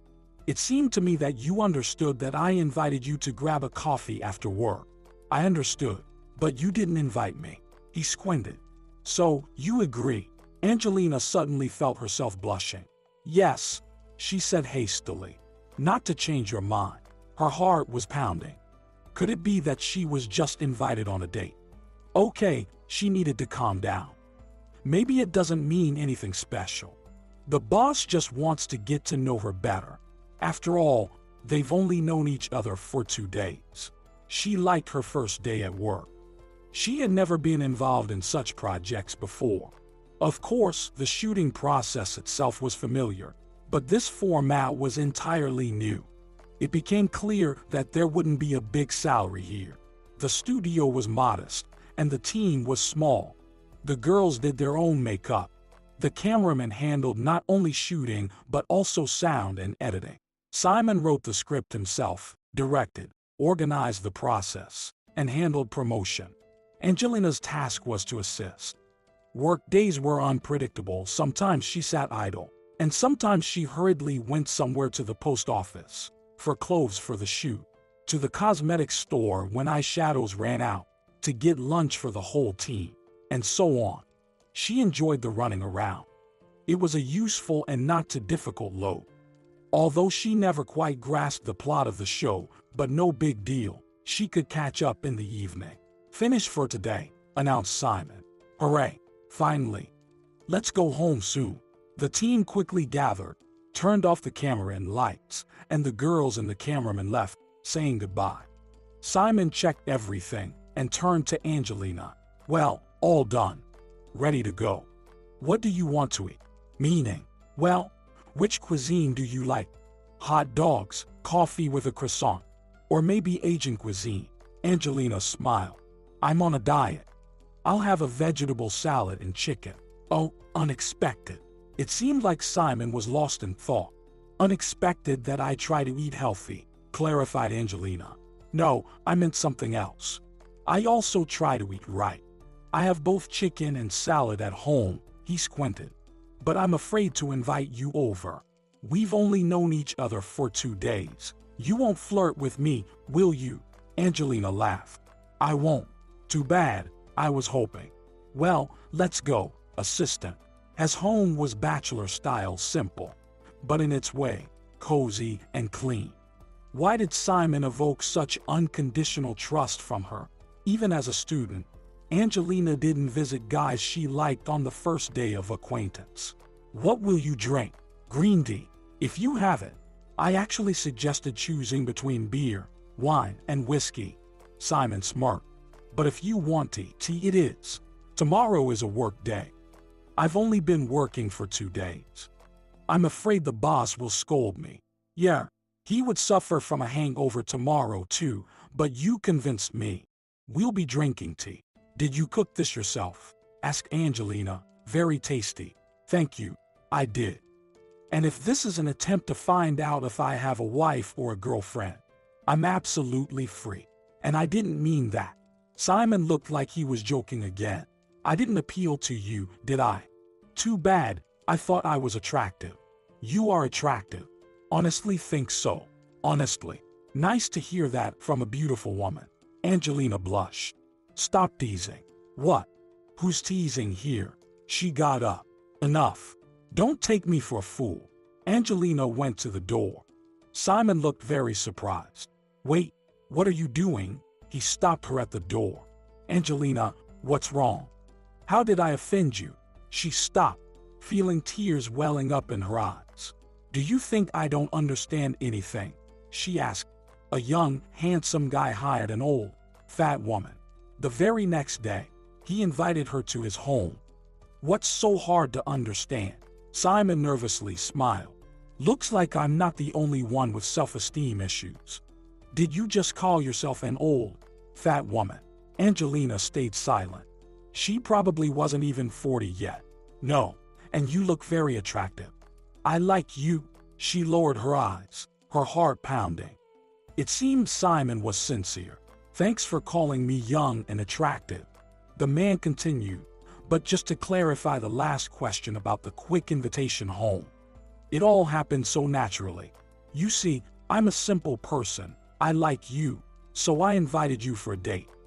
It just turned out that you have chicken and salad in your menu, and I have them at home. I swear, I didn't plan anything malicious. Everything was only with your consent. Angelina, calm down. Are you telling the truth? The truth, Angelina, the truth. Well, let's go then. Finish dinner. With tea? Or still wine? Tea. Simon, tea. They had a great time, chatting. Simon mostly did the talking, sharing about how he graduated from film school, did various odd jobs and commercial shoots for a long time, but nothing satisfied him. He realized he needed to do something of his own. He gathered his younger sister, a friend from university, a fellow student, and started creating a show. They were at the very beginning of their journey. The number of subscribers was still small, but Simon was absolutely confident that success awaited them. Your confidence is contagious, Angelina said with a smile. That's good, replied the man. It means my idea will be successful. He smiled, and once again, Angelina noticed how handsome he was. Thanks for dinner. I should go. Still can't seduce you. Sorry, not today. Simon pretended to sigh. Well, okay. Then I'll call a taxi. A month later, the friends went to a cafe. Today, I'm treating, Angelina said. I got my first paycheck. Chloe shook her head. No way. You still have to pay for your gym membership, and you buy groceries for this month. I remember. Well, then don't argue, Angelina. Let me be happy for my friend. It's not every day that someone starts a new life. Yeah. Especially when you're almost 40. Don't talk nonsense. You're far from 40. The friends raised their glasses to the beginning of a new life. How's your job? Chloe asked, smiling mischievously. Have you already started a romance with the handsome boss? Angelina blushed. What romance? He's much younger than me. Angelina, a few years is not much. Chloe, he's still young and handsome, and I'm just a fat loser. Her friend rolled her eyes. Have you looked at yourself in the mirror recently? Every day. And what do you see there? Be honest. Angelina sighed but said honestly. I've lost a lot of weight, but I still don't feel as beautiful as I did at 20. Chloe sighed and gently took her friend's hand. Well, we'll never be 20 again, Angelina. Beauty when you're 20 and when you're over 30 is different. In youth, you're good because of your freshness. This, I don't know, novelty. It's as if you don't have to make any special effort. You're good just because you exist in this world. You're like a beautiful bud just blooming. Beauty seems to come to you from the outside, from the world. Angelina smiled. Very poetic description, Chloe. Her friend nodded and continued. But at 30 and beyond, beauty, on the contrary, seems to come from inside. It depends on your confidence, character, how you present yourself. Beauty at 30 is what you think of yourself. Chloe squeezed her hand tightly and looked into her eyes. You're beautiful, one of the most wonderful people I know. And please, see it for yourself. Tears welled up in Angelina's gray eyes. Chloe, thank you so much. Stop the self-deprecation already. You're beautiful, a young woman. And I'm not the only one who sees it. Thank you. I'll try. Okay, how's your job? You know, I really like it, Angelina said. Despite it seeming like a job not quite suitable for a woman my age, I'm satisfied. Seeing that Chloe wanted to start objecting, Angelina raised her finger and continued. But don't start about me complaining about my age. I'm not 16, and it's been a long time. Chloe, I'm talking about something else. It's like I'm getting younger at this job. I'm blending into the team. These guys, they're all much younger than me. They live an entirely different life that I didn't even suspect. All these years of marriage, I lived as if in a forest, not even realizing what was happening in the rest of the world. That's wonderful. In that case, I'm very happy for you. Angelina was completely sincere when she said she liked her job. She felt needed and in demand. Despite the perception that the assistant's job is straightforward, it's not the case. Unexpected challenges during shoots occurred regularly. Simon's task as the director, producer, and scriptwriter was to come up with solutions to these problems. Angelina's task as the assistant was to implement these solutions. It was challenging for her at first. She didn't understand most of what was being discussed on set. She had to ask for clarification. However, the team took it easy. Oh, this youth slang. Anthony, the cameraman who was around 30, jokingly said in a good-natured manner. He easily found common ground with Angelina, explaining everything that was unclear. The female hosts, who initially seemed arrogant and aloof, eventually became good friends with Angelina. Scarlett, Simon's younger sister, had just turned 18. She resembled him in some ways, tall, slim, with dark hair and big brown eyes. She was cheerful, though serious beyond her years. In the show, Scarlett was responsible for representing the youth's opinion. Despite her young age, her judgments were often very thoughtful. The second host, Stacy, was 28. She was short, with red hair, large round glasses, and freckles. She drew attention to herself. Compared to Scarlett, Stacy seemed more impulsive and lively. Over time, Angelina began to understand the gist of their show. The girls discussed various issues that concerned all women. It could be something serious, like women's rights in different countries, or something light and funny. For example, the girls seriously debated why there is never a line in the men's restroom, unlike the women's, and what girls should do in such situations. Sometimes, Angelina, Anthony, and Simon would burst into laughter listening to the host discussions. But they had to control their laughter not to ruin the shots. For example, I don't want to go to the restaurant where the guy invites me, Stacy reasoned, and not because I don't want to. It's just that you can't eat properly there. Besides, I won't be able to relax all evening. I'll have to find some decent dress that I don't have. I'll have to review etiquette rules, like which fork to use. Because in ordinary life, I don't use that. Well, suppose, Scarlett agreed. But it will be a beautiful restaurant, with delicious food. That's nice, isn't it? Yeah. And I'll be thinking all the time about what to order so that it's not too expensive for him. And at the same time, I get enough to eat. True, you have to ask the guy from the very beginning. Yeah. How much did you budget for this evening? Well, not very convenient. I prefer snack bars, you know, where it's tasty, filling, and not expensive. Angelina sighed quietly. What's wrong? Simon whispered to her. Just thought that at this moment it would be perfect to insert an advertisement for some cafe or restaurant. The boss sighed too. Damn, he said quietly. And you're right. It's time for us to get our sponsors. Otherwise, we're working at a loss. Seeing the assistant's surprised look, he explained. Well, of course, not entirely at a loss, but at least not very profitable. It's time to find partners. It's time, Angelina said. I used to do a lot of commercials. I can look for old contacts. Simon looked at her with respect. Go for it. I can even give you time off if you want. Not needed for now. I'll look after work. Let's look together. Dinner at my place. The proposal was unexpected.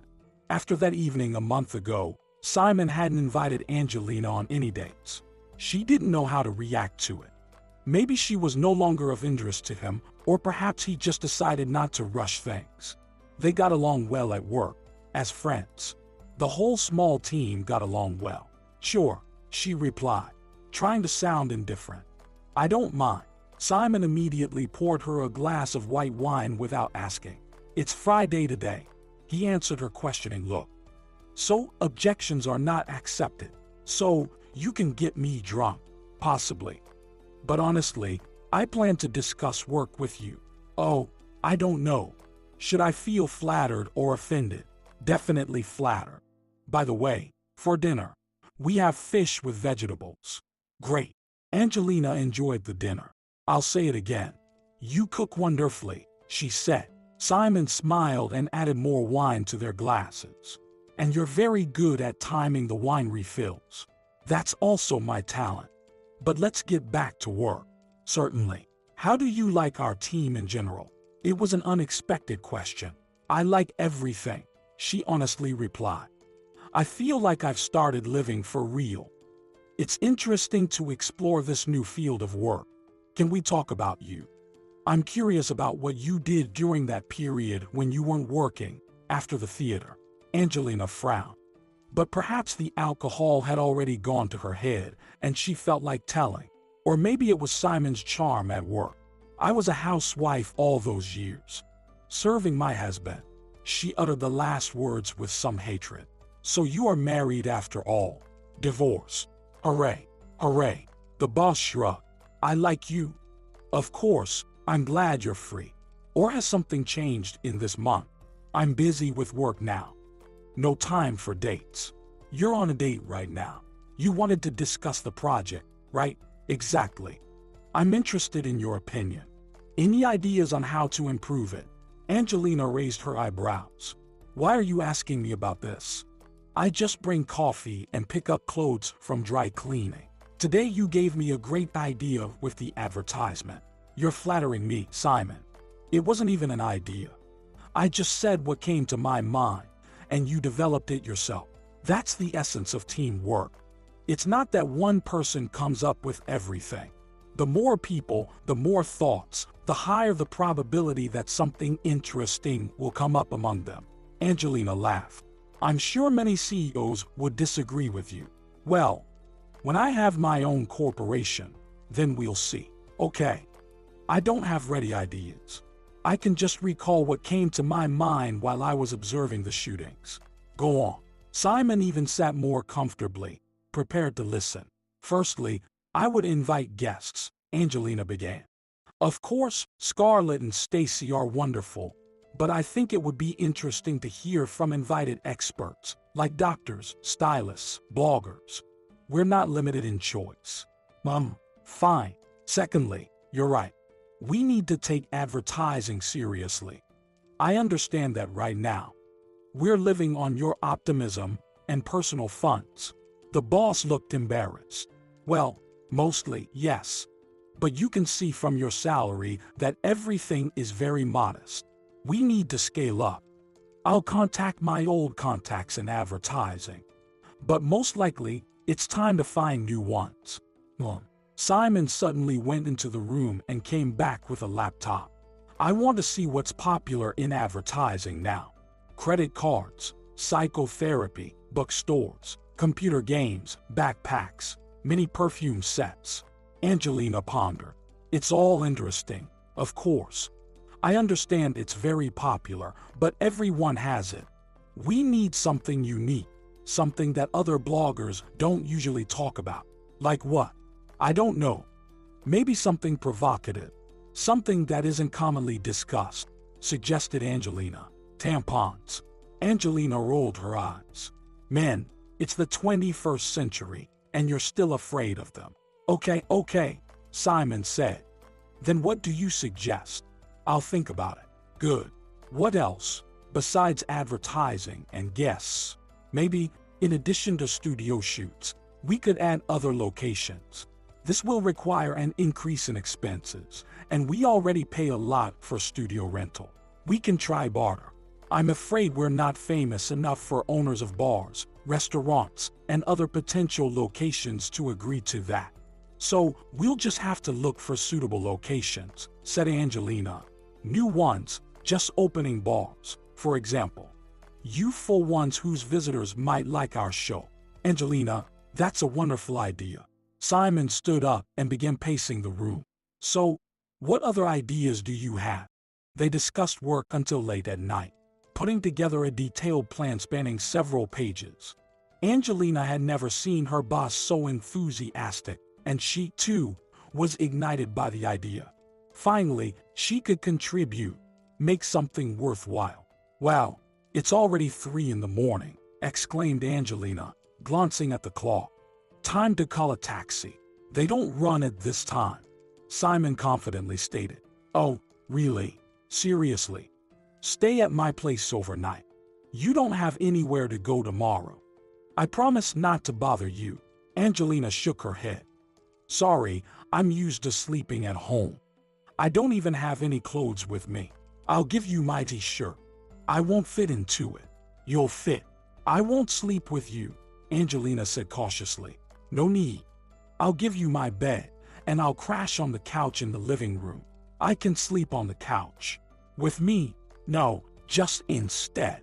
Angelina wanted to get angry, but instead, she suddenly burst into laughter. Simon gave her his t-shirt and escorted her to the shower. Here's a new toothbrush, a clean towel. You'll figure out the shower, I guess. I'll manage. Well, see you tomorrow. Until tomorrow. When she stepped out of the shower and dried herself off, she immediately put on the t-shirt. It turned out to be even larger, resembling a dress. Angelina looked at herself in the mirror in surprise. She hadn't even noticed how much weight she had lost in the last month. Her face had changed. Gone were the youthful cheeks of 18, but her cheekbones were well defined, and her gaze was more thoughtful, serious, giving her face a special beauty. Chloe was right, she thought. The older you get, the more your inner state reflects in the outer. She quietly entered the bedroom where Simon had already made the bed, and she crawled under the covers. As she drifted off to sleep, there was a pleasant feeling of happiness. Of course, Angelina couldn't achieve all her ideas in one day, but there was progress. She didn't even realize how she had transformed from a gray and insecure girl into a bright and confident woman. Angelina negotiated with advertisers, searched for new and interesting guests, explored new locations. She now viewed each shoot not just as an observer, but evaluated what could be improved or added to make it more interesting. Subscriptions and views are growing, said Simon, raising his glass at the corporate event. And all thanks to the hard work of our small but close-knit team. And of course, our new discovery, Angelina. Everyone turned towards her, raising their glasses. She smiled widely, straightened her shoulders, and raised her glass to you guys. To the channel's new development. Let's sum it up, said Simon. In the last few months, our subscriber count has quadrupled. We've produced 23 episodes, gained 4 regular advertisers, and a few more are waiting in line. All thanks to Angelina, exclaimed Anthony. To Angelina, added Stacey. Angelina waved her hands. I just joined a Ready project. After a few months of observation, I managed to notice a few things and come up with a couple of ideas. That's all. I'm happy. I truly love this team now. And every work day brings me genuine pleasure. Angelina has never felt so alive before. Usually, autumn and winter were the hardest periods of her life. It seemed like life, already not too active during this time, was plunging into hibernation. She would exist, counting the days until spring. But this year was different. Autumn was very warm. Every morning, Angelina walked to work, admiring the beautiful, colorful leaves. Winter arrived gently and unnoticed. One morning, Angelina woke up, looked out the window, and saw everything covered in a thin layer of white snow. Everything looked so clean and renewed that her mood instantly lifted. Simon had rented a huge house outside the city on a cozy little retreat. The whole team gathered there to spend the evening, relax, and stay overnight. They had already unpacked, had a snack, and slid down the hill near the house. Now, with the darkness setting in, they returned to celebrate the new year. When Angelina was a student, she was always at the center of such celebrations. But during her marriage years, except for the 1 year when Courtney and Mark visited, they always celebrated New Year's as a trio. Initially, Angelina wanted to spend at least one New Year's Eve alone with her husband. But her mother-in-law would be offended. "Do you want my mom to be alone at home?" Chris would ask. Angelina would say no. Of course not. They should invite her over or go to her. Although, doesn't Allison have friends with who she can spend New Year's? Now, Angelina seemed to have returned to her youth. She was the life of the party, sharing interesting stories from her theater work, coming up with entertainment. Her friends couldn't stop laughing for a moment. Simon looked at her with surprise and admiration. "Angelina," shouted Stacey, drawing attention to herself. "I demand that you join our show, at least as a guest, and at most as a host." "Yes," chimed in Scarlett, giving her brother a demanding look. "Simon, I also think it's a cool idea," supported Anthony. Simon laughed and raised his hands, showing he had no objections. All right, attacked from all sides. "I don't mind." He turned to Angelina, tightly hugged her by the shoulder, and pulled her towards him. "Listen, dear assistant, I heard you're getting a promotion from the new year. You'll be a guest for a couple of episodes. And if everything goes well, and I'm sure it will, you'll become the third host."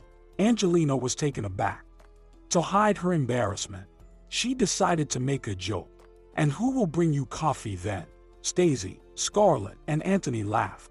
Simon also smirked, leaned towards her ear, and whispered, "Oh, what to do? I'll have to find a new assistant. I'm afraid she won't be as talented and attractive as you." Angelina felt warmth spreading across her cheek and neck. She wanted to lean into the man and kiss him. "No, you're out of your mind," Angelina told herself. "Let's not kiss him in front of everyone." She smiled, gently stepped back, and said, "I think I'll add some logs to the fireplace. It's getting chilly." "I think," said Stacey, "it's pretty warm in here." Scarlett decided to lighten the mood. "Enough about work. Let's play Mafia. And maybe this time Angelina won't win in charades." Strangely, the next morning, Angelina felt almost no hangover. She woke up before everyone else, feeling fresh and renewed. "I feel like January 1st, Angelina suddenly thought, "as if I've just been born." She looked at the adjacent beds. Stacey and Scarlett were still asleep. The house was quiet. Apparently, the guys hadn't woken up yet either. Angelina carefully got up, put on warm gray sweatpants, woolen socks, and a thick knitted sweater. Despite the warm clothing, she felt that the house was very cold. "Well, of course," Angelina said. "We forgot to close the window yesterday." Even after she closed the window, it didn't get warmer. She needed to light the fireplace, but there were no logs. Angelina remembered that there were logs not far from their house. She should bring them and start the fire, something she could handle. In the hallway were huge boots and an old jacket. Judging by their appearance, they were meant for carrying firewood. She put them on and went outside. It was a fresh, frosty morning, and her mood improved even more. There were almost no people around. Apparently, everyone was still asleep. However, when she had already gathered a few logs, a familiar voice suddenly came from behind. "Angelina." She turned around. Chris was looking at her with curiosity. He was in a new skiing suit and seemed to be preparing to go skiing. A young, white-toothed girl with big pink lips was holding his arm. She, too, was looking at Angelina with a mixture of disdain, curiosity, and contempt. "Who's this, Chris?" she asked, as if Angelina were some dog incapable of answering. "Angelina, my ex-wife," Chris replied. The girl looked surprised and smirked. "Hi, Chris," Angelina responded. Oddly, the whole situation somehow amused her. "Taking a break?" she asked, almost tenderly. "Yeah," he nodded. "Angela and I are going skiing." "And you work here?" Angelina nodded. "Yeah." She pointed to the log she held. "We need to light the fireplace before the owners of the house wake up." Her ex-husband nodded. "All right," he said. "We won't disturb you. Keep working." "Nice seeing you," Angelina replied politely. "Have a good time." She entered the house, feeling the frozen smile on her face. She wanted to turn up the music, start singing and dancing. She felt so light, so happy. Meeting her ex-husband and his new, or perhaps old, lover didn't affect her at all. She felt internally liberated from him.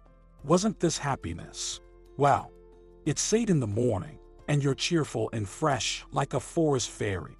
Share the secret of your vitality, beauty. Angelina looked up. Simon was watching her from the stairs.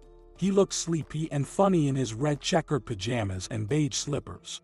She smiled. "Try carrying firewood in the frosty morning. That'll wake you up too." "You should have woken us up to help you, Angelina." "Simon, it's not a big deal for me. I'll light the fireplace now.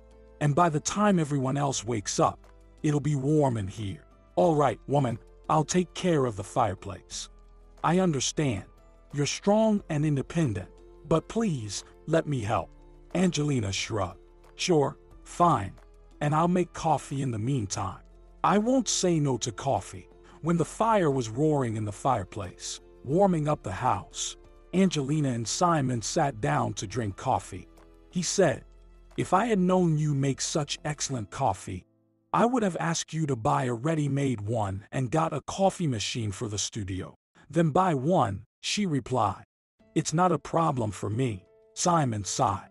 "You've forgotten that I appointed you as the third host yesterday, haven't you?" Angelina laughed. "I thought that was the alcohol talking." He shook his head seriously. "No, I've been thinking about it for a while, and the guys just confirmed my thoughts. You should be in front of the camera. I'm good behind the camera. I'm used to sitting nearby, listening to your jokes and sarcastic remarks." He smiled. "Well, you can listen to them not only in the studio." She lowered her head. "Simon, don't start." "All right, sorry, I got it. I won't bother you anymore." Angelina wanted to say that he wasn't bothering her. In fact, she had long wanted to admit that she also felt something for him but was afraid to confess. However, she didn't get a chance to say all this out loud because at that moment, the others came down to the kitchen. "This is fantastic," Chloe said. "Now I recognize my friend. Gorgeous, bright, witty, striking." "Don't flatter me." Angelina tried to maintain seriousness, but she was still smiling. She showed Chloe the first episode of the show where she appeared as a host. The number of likes, views, new subscriptions, and comments spoke for themselves. People liked her. "Have you told your parents?" Chloe asked. Her friend nodded. "Yeah, they're so happy for me, even though I was afraid they wouldn't want to talk to me at all, because of the apartment. Yeah, but they took it quite calmly. They said they gave it to me, and as an adult, I could do whatever I wanted with it. I thought your dad would want to come and punch Chris in the face or something. Unfortunately, Dad is not in the best shape. Of course, they said he's a terrible scoundrel. Consulted with lawyers, realized there was nothing to be done, and accepted it. They weren't triumphant, but they made it clear that it was my responsibility. I should have understood that such an option was possible when I signed the documents." "Well, you loved your husband and didn't expect this." "That's true. But, you know, if the apartment is the price I had to pay to open my eyes and start living, then it's not that expensive. And now you've become a philosopher. Life is a philosopher. I just speak with words what it shows me." There was a short pause, after which the friends laughed together. How's it going with your boss? Chloe asked. Nothing. And stop asking about it. No, I won't stop. I'll wait for the moment when you two will finally be together. The phone rang. Yes, Mom, Angelina answered. Chloe saw her friend's face suddenly become serious. Is it true? What a nightmare. When? Tomorrow. Yes, of course, I'll meet you. Don't worry. Angelina hung up and turned to her friend. Aunt Jocelyn passed away. Is that your mom's older sister who lives in Italy? Chloe nodded. In Spain. And it seems she passed away a while ago. For some reason, Mom only got the call now. They asked her to come. There will be an announcement, a will. They want me to come too. Well, that's bad news. Angelina sighed. We haven't seen her for many years, but still. It's very sad. I loved her so much in my childhood. Mom used to say she was so lively, cheerful, full of life. She used to say I resemble her a lot. Chloe hugged her friend. I'm so sorry. Angelina asked Simon for a couple of days off. She arrived at the airport just in time. Her parents were coming out of the arrival zone. You look beautiful, her father said, hugging her tightly. Divorcing that scoundrel turned out to be a blessing for you, her mother happily remarked. Angelina smiled and looked at them. Despite their apparent cheerfulness, Courtney's eyes were red. She had been crying. How was the flight? Asked the daughter. Not bad, Mark replied. We need to grab a bite and then go to the notary. While her parents had lunch, Angelina shared updates about her life. I hope if everything continues going well, in a couple of months, I'll be able to rent my own apartment and finally stop living with Chloe, she said. And how are things with you? Same old, her father replied. Every time I come here, I realize how right the decision to move was. We love Scotland, the nature, the tranquility. We've only been here an hour, and I'm already tired of all this noise, people, and cars. Angelina smiled. I, on the contrary, often get angry at myself for leaving you, her mother suddenly said. Who knows, maybe we would have protected you from Chris back then. Mom, the daughter gently took her hand and stroked her fingers. You didn't abandon me as a baby in an orphanage. I was a fully grown person, and everything I went through is my own experience that I don't regret. The main thing is, I'm completely satisfied with my life now. Courtney sighed and looked at her husband. He smiled at her. If that's the case, then okay. We just want you to be happy, said the mother. All right, said the father. It's time to go. They were met by two people. The notary, a tall, thin, dark-haired man in his 50s, and a small, chubby woman in her 40s. Judging by her appearance, she was very nervous. Welcome, she said. The notary eyed this gentleman. He came from Spain to read Jocelyn's will, as she wanted, and I am the translator. Angelina and her parents politely greeted the notary, who nodded and gestured for everyone to take a seat. He read long phrases in Spanish, with the woman translating excitedly. Wait. Mark anxiously interjected when the notary paused. I'm sorry, but all these words are very complex to understand. Can you tell us in simpler terms what happened? We almost know nothing, Courtney added anxiously. What happened to Jocelyn? The translator glanced at the man, quickly asked him something, and he nodded. Your sister's husband passed away 2 years ago, the woman said, from a heart attack.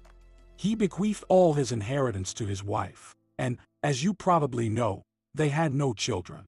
Your sister had been suffering from a lung disease for many years.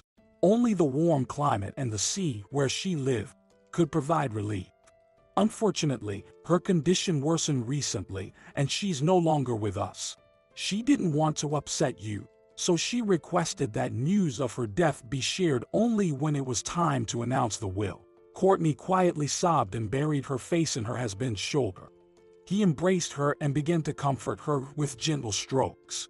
According to her will, Courtney, you inherit the villa on the coast, the translator continued, and the house in the city center.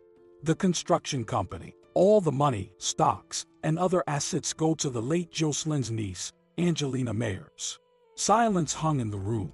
Well, Mark finally exclaimed. Angelina struggled to get her 2-week leave from Simon. How can I let you go now? He nearly cried. It's the hottest time.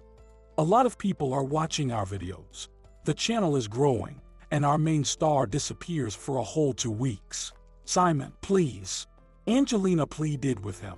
She looked at him imploringly. I need to help my mom and dad settle everything after Aunt's death. They won't manage it alone. He sighed and turned away offended. Angelina, I hope you'll come back. Of course, I'll be back. Unable to resist, Angelina added a touch of mystery to her voice. If everything works out, I'll organize a shooting location for us that will blow your mind. He looked at her skeptically. All right, come back soon. I'll miss you. Spain turned out to be just as Angelina remembered it from her childhood, vibrant, sunny, and hot. Perhaps even too hot. She always liked warmth, but there was hardly any time to enjoy the surrounding beauty. To inherit, they had to go through numerous bureaucratic procedures.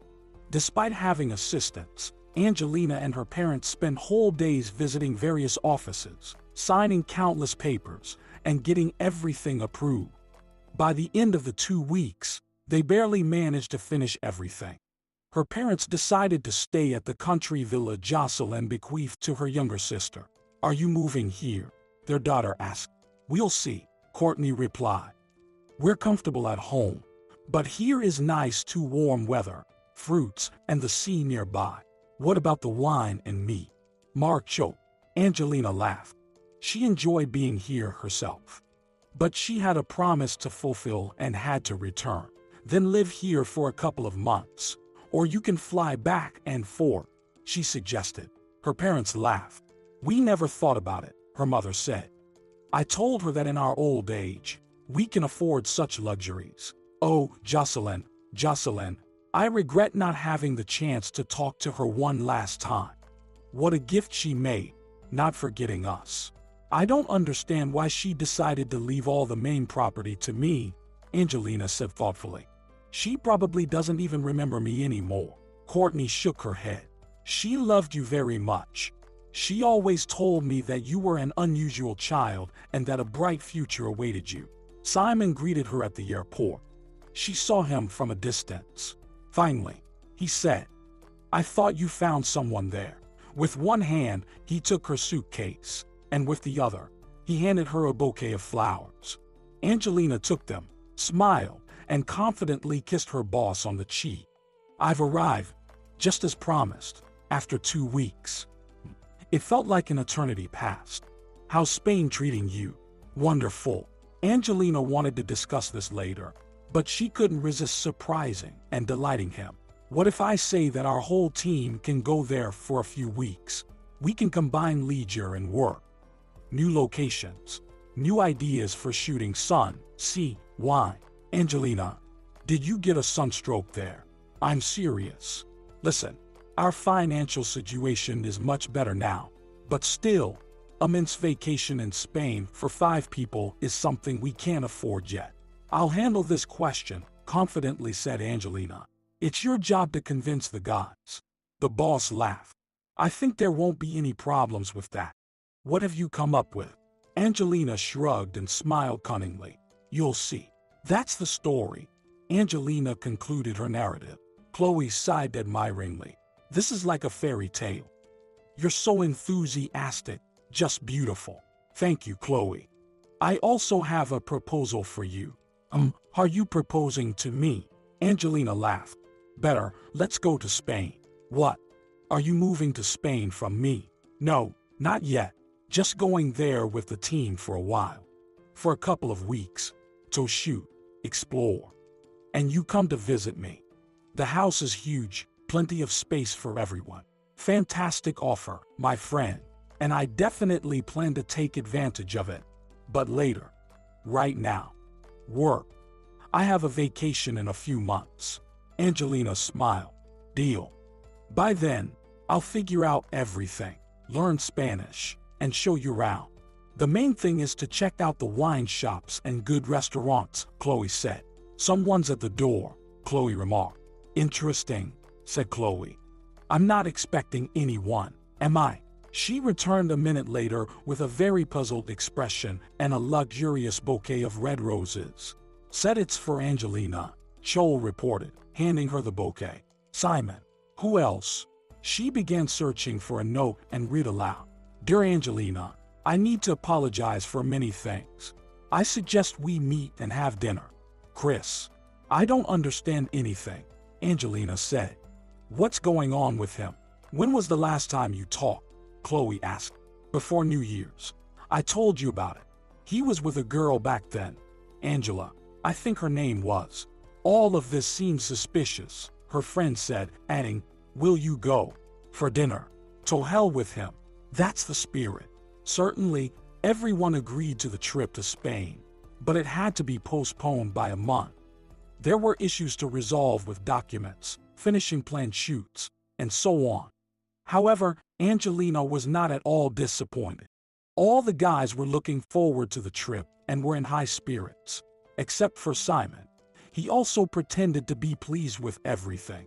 But Angelina had gotten to know him well enough to understand that the boss was troubled about something. She just couldn't figure out what was going on. Her ex-husband, who for some reason persistently sought a meeting, continued to surprise her. Every day he sent her flowers, chocolates, and stuffed toys. Initially, they were delivered only to her home. But then, coming to work, Angelina began to find a bouquet with a note every day. He requested a meeting, apologized, insisted that they needed to talk. Angelina was amused as she reread another message. She found it easy to handle, considering she felt nothing for her ex-husband. Looking up, she suddenly caught Simon's gaze, and he looked sad. In general, the behavior of her boss surprised Angelina. He had welcomed her so warmly at the airport, saying he missed her.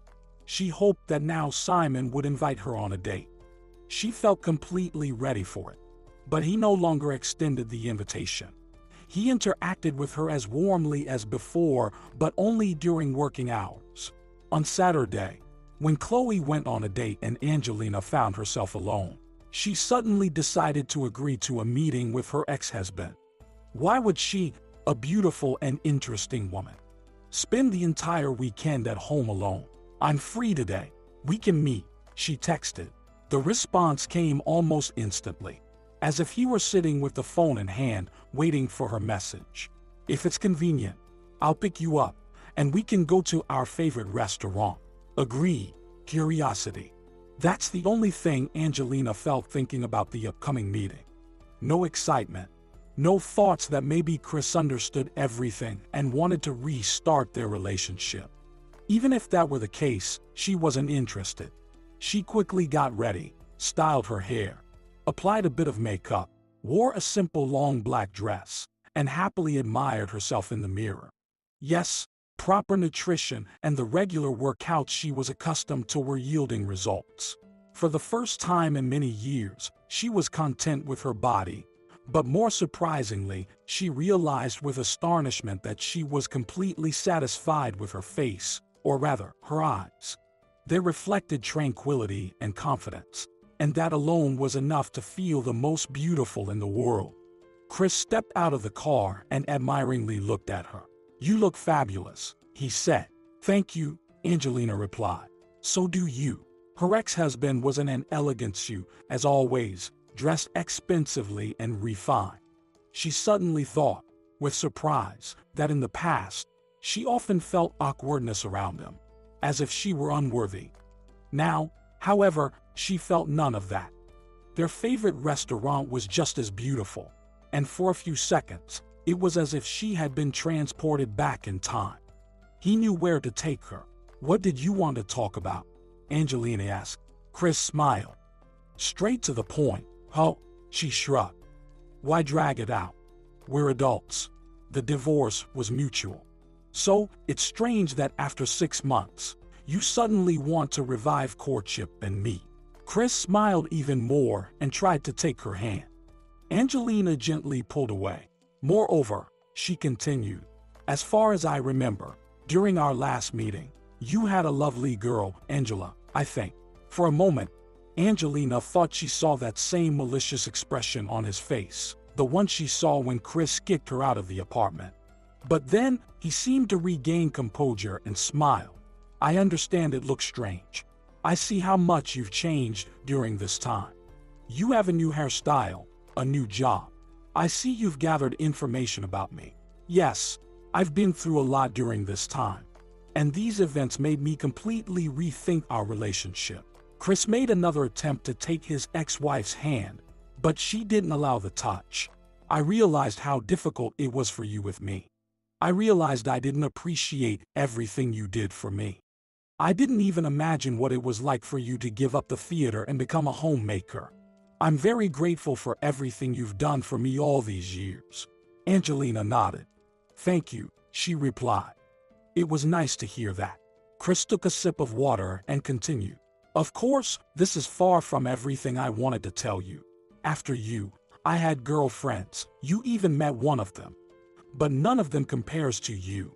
You're amazing, wonderful, intelligent, beautiful, strong, and talented. I'll say it again. It's my fault. I pushed you to the background. But you've proven what you're capable of. It's truly admirable and respectful. Angelina straightened her shoulders. How pleasant it was to finally hear that after so many years, the husband understood and saw her. I'm not asking to resume our relationship immediately, here and now, he said. But just give me a chance. Allow me to prove that I've changed. After all, we were together for so many years. Doesn't that mean anything to you? Angelina pondered. So, you want to prove to me that you've changed? She asked. And you're willing to do a lot for that. Of course, Chris moved closer and looked at her. Anything you want. Then give me back my apartment. That's the best proof. In his eyes, anger and malice flickered again. But Chris just smiled and said, if you want, we can do that on Monday. Works for me, Angelina said. They agreed to meet at noon. Angelina had planned to get a few more things done in the studio. But as soon as Simon heard about her meeting with her ex-husband, he let her go immediately, not listening to any objections. Today he seemed particularly irritated. Angelina arrived at the meeting early. Can you wait in the office? The secretary kindly offered. Andrew Gerald, who will be notarizing the documents, will arrive a little later. Would you like some to your coffee? No, thank you, Angelina replied. I'll just sit. The office was spacious, with a huge desk, numerous chairs, and a tall leather armchair. At first, she examined the surroundings. Then boredom set in, and she had to resort to her phone. But soon it ran out of battery. Angelina sighed and began looking for a power outlet. There were no power outlet anywhere. She peeked into the reception area to call the secretary and inquire about outlets or ask for a charger. But apparently, she had stepped out. Maybe under the desk. There must be at least one for a laptop. She didn't want to crawl under the desk, but there was no choice. Finally, she found an outlet. Angelina put her phone on charge and was about to crawl out from under the desk when she suddenly heard the sound of the door opening and the familiar voice of her mother-in-law. Don't be foolish, Chris. If you have to, then you have to. But Mom, her ex-husband spoke like a petulant child. Why do I have to give her the apartment? Because, Allison said sternly, you need to return it to her. She's a wealthy heiress. You can give her flowers and chocolates all you want. But until you give her back the apartment, she won't believe you've changed. Maybe I don't want to give it back at all, the ex-husband said angrily. I need the apartment, Angelina interrupted. Stop it. It's our last chance. In 6 months, they'll declare you bankrupt. At best. At worst, you'll spend the rest of your life paying debts. But with her money, we have a chance. She won't come back to me, Chris said warily. Judging by the sounds, they pushed the chairs with his mother-in-law and sat down. Angelina was afraid to even breathe. She will come back, Allison replied. Haven't you learned to seduce women in all these years? Especially your ex-wife, who you've known for a very long time. Habit is stronger than anything. Over time, the bad is forgotten, the good remains. Give her the apartment, then court her nicely for a few months. Pretend you've repented, and she'll come back to you. Then you'll quickly get married, and she'll sign a prenup. Angelina unplugged her phone and crawled out from under the desk. Even if a real ghost appeared in the office right now, it couldn't have made a bigger impact. Keep the apartment for yourself, she calmly said. Settle the debts, or maybe live on that money after bankruptcy. In silence, she left the office. The phone didn't manage to charge. Therefore, she couldn't warn that she was returning to the studio. It was precisely during a break. "Oh, Angelina, hi." Anthony greeted her cheerfully. "Forgot something?" "No," Angelina replied. "Just finished work a bit earlier. Decided to come back and get some more done." "You shouldn't have," the cameraman said seriously. "The boss is not himself today. If I were you, I'd run home and hide under the bed." "Where is he, by the way?" Angelina asked. "Seemed like he went out for lunch. Said he needed some time alone." Angelina remembered the cafe where the boss liked to have lunch. "I'll go and grab some lunch too," she said. Simon was sitting at the same table as always when Angelina arrived. She was surprised to see a plate of unfamiliar healthy food in front of him, and pork ribs, apple pie, and coffee with cream. "Now that's a diet violation," she said with admiration and sat down next to him. "I want that too." "Order it then," Simon replied coldly. Apparently, he really wasn't in the mood. "Why are you so grumpy?" Angelina asked. "Why bother being nice? How was the conversation with your ex-husband?" "Great." "Well, it shows. You're glowing." Angelina looked at him in bewilderment. "Really, Simon, what's going on?" He shrugged, still avoiding her gaze. "Everything's fine, Angelina. You imagine things." "Okay," she said and stood up. "As you say." From that day on, the dynamics of Angelina's relationship with Simon changed. He became cold and distant, communicating only about work. Angelina couldn't understand the reason for this shift. "Maybe he just doesn't like me anymore," she concluded. "That's why he doesn't know how to show it." As a result, the trip to Spain was no longer as joyful. "Don't pay attention to him," Chloe comforted her friend. "Now you're a wealthy Spanish heiress, a baroness, a signore, a countess." Angelina laughed. "Okay, I'm trying not to get upset. It's just strange. So talk to him." "I try. He doesn't want to." "Understandable. Then you don't need such strange men." Despite the attempt at reassurance, the situation still bothered Angelina. The anticipation of the Spain trip lost some of its sparkle. Spain welcomed them with warm sun, and the scent of oranges growing in the garden of Angelina's new house.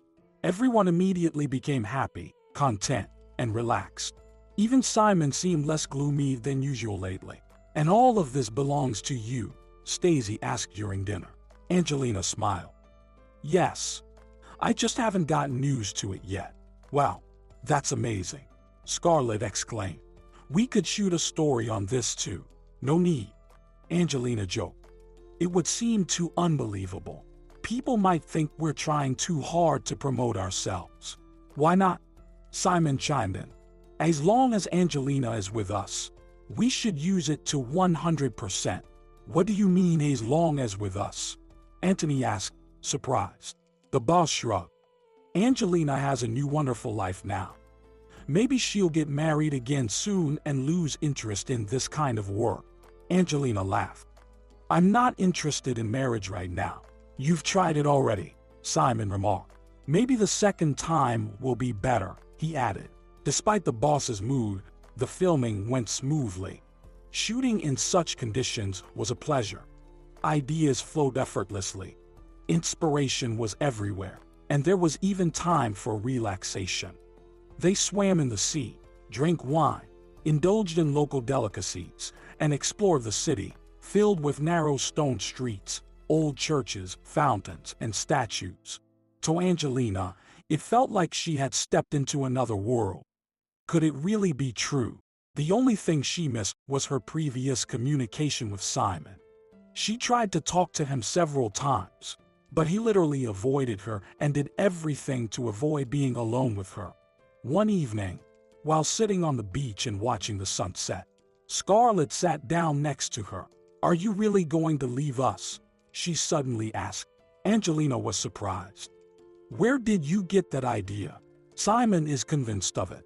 Angelina sighed. "Why is he so strange lately? And where does he get such thoughts?" "It seems he thinks you have a man. That's why he's behaving so oddly. Suffering. Jealous." "What? Where did he get that idea?" "I don't know, ask him. I tried. But he avoids me." "Then it wasn't my imagination. He was never like this before." Scarlett thought for a moment and then looked at Angelina. "What if we help you too?" "What do you mean?" "It's time for you to talk. And Anthony, Stacy, and I will help you with that." "Scarlett, you can't be serious. What kind of childish games are these?" "Very serious." Angelina couldn't talk her out of it. The boss's younger sister began implementing her plan the next day. "Okay, everyone," Scarlett said. "Today we're going on a Jeep tour. We've already rented the car. Simon and Angelina will pick it up in the city, and Stacy, Anthony, and I will join a little later. We need to buy something for the shoot." "I can help too," Simon said. "I'll go to the city with you." "But who will drive?" Scarlett asked. "You're the best at it." "All right, then let Angelina go with you. I can handle it alone." "Don't argue. You're going with Angelina." Simon sighed but remained silent. "That's settled," Scarlett declared. The entire journey, Simon stayed quiet, and Angelina didn't initiate a conversation either. "Where do we need to pick them up?" he asked when they got into the car. "Call my sister and ask," Scarlett replied. "Fine," he spoke to Scarlett on the phone. "They are in the far part of the city. It's right on the way to the castle ruins we wanted to visit." "Why did they change their minds?" "How would I know?" When they arrived in that part of the city, Scarlett texted that they had reconsidered. "Has my sister gone crazy?" Simon wondered. "Are we going back?" Angelina asked. "Oh, come on, we've come this far. Let's see these ruins ourselves." The ruins were fascinating, even though the castle seemed small. It was interesting to wander among the partially collapsed stone walls, admire the towers entwined with ivy, and imagine knights and princesses who might have lived there once. Despite Angelina and Simon silently walking among the ruins, Angelina felt a sense of inner peace. "Beautifully said," she remarked. "Yeah," Simon replied. Suddenly, thunder rumbled, and a large raindrop fell on Angelina's shoulder. "I never get used to how rain starts so suddenly here," she said. "Let's go to that tower and wait out the rain." They barely made it inside when the rain started pouring. "Wow," Angelina exclaimed. "A real storm." Simon sighed, and she turned her head, catching his gaze. "You're looking at me again." "I thought you were over that," she said. "I decided I should look while I still can," he replied, turning away. "Now that you've reunited with your ex and become a wealthy heiress, it's the perfect time for me to admire you one last time." "Simon, where did you get all this?" "I mean, about being an heiress is true, but that I got back together with Chris. Where did you get that fantasy? Am I stupid? He sends you bouquets every day. Then you started taking time off work just to go on dates with him. When I asked, how did it go? You were beaming with joy, saying it was fantastic. Okay. And what conclusions did you draw?" He nervously stood up and paced around. "Angelina, now there's a gap between us. You're amazing, bright, talented, incredibly beautiful. And now, you're also very rich. Any guy in the world would fall at your feet." He looked at her, and there was pain and desperation in his eyes. "And I, a young unsuccessful director, produced a show that only became successful when you came. I liked you from the first moment I saw you. I tried everything to get your attention, and you succeeded," Angelina said. But Simon didn't seem to hear her. "But after every attempt, you politely but persistently refused. I see that you see me as a friend." "Oh, really?" Angelina asked ironically.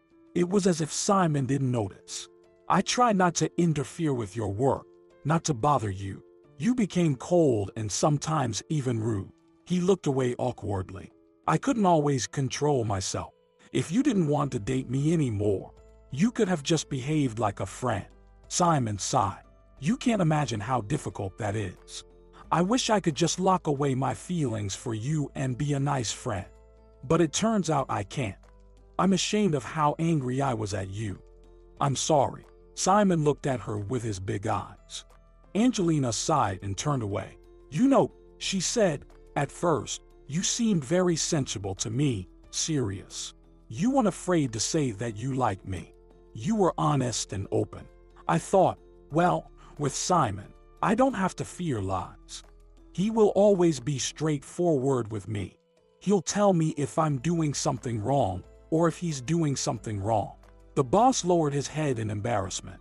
So, Angelina continued, I couldn't understand what was happening.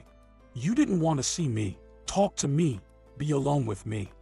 I felt as if I was guilty in front of you, but I couldn't figure out why because you avoided me. Sorry, I'm such a fool. Yes, I just pretended to be open and honest, saying everything on my mind.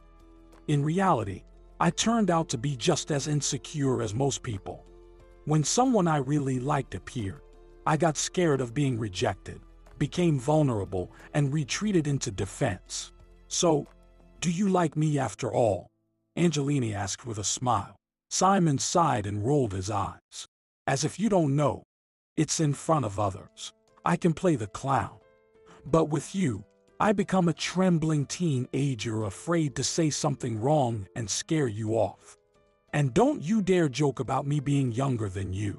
Angelina laughed. Simon, I really like you too, she said seriously. You're amazing, bright, cheerful, intelligent, and kind. When I came to your team, my life literally gained meaning. You have the incredible gift of bringing people together, giving them a good mood, revealing their best sides.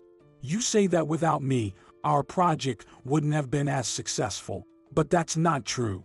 Without you, I'd be working somewhere at a cash register or sitting in customer support, repeating the same memorized actions every day. You gave me the courage to open up. He finally smiled and approached her. So, it turns out we both have a positive influence on each other, he asked. It seems so, she replied. And do we have mutual sympathy? He inquired. Yes, it seems that way, she said. Simon sighed heavily. So, we could have been together a long time ago if I hadn't been such a foolish, jealous idiot. It seems so, she replied. He moved closer and suddenly kissed her, gently, lingeringly, and sweetly. Angelina was completely relaxed in his arms when he suddenly pulled away and frowned again. Is something wrong? She asked. Just thinking, do we have a future? You're going to live in Spain now, he said. Well, Angelina said, we've only kissed for the first time, and you're already thinking about how and why we'll break up. You didn't answer my question, he insisted. I don't know, she honestly replied. I haven't thought about it yet. Of course, I'll have to come here periodically, manage affairs, check on the house, and it's good to relax here. He sighed. Are you not going to quit your job? No, just thinking. Why do you need to work now? Do you think everyone works only for money? Well, yes. This is coming from someone who spent all their savings on work. That's different. Simon, I enjoy working with you. I flourish there. If you're not going to fire me, I'll stay for now. Of course, I won't fire you. Okay, I've calmed down a bit. The rain intensified. It wasn't cold, but a bit chilly. Angelina moved closer to Simon and pressed against his side. He hugged her tightly. I haven't felt this good in a long time, she said. Wait, he said. We haven't made it to the bedroom yet. It will be even better there, she laughed. And there goes the modesty. I hope I can surprise you. I'm sure you can, Angelina said, and she kissed him herself. Mark, are you coming soon? Courtney impatiently tapped her foot, waiting for her husband. She had been ready to go for a while, but Mark, usually punctual, was running 15 minutes late. Courtney, dear. No one starts on time anyway, Mark replied, sounding relaxed. From somewhere inside the house. You'll see. We'll arrive and still be the first ones. I highly doubt that. Courtney, don't be mad, please. That's it. I'm leaving without you. Okay, coming. He promptly emerged from the bedroom. Courtney admired him.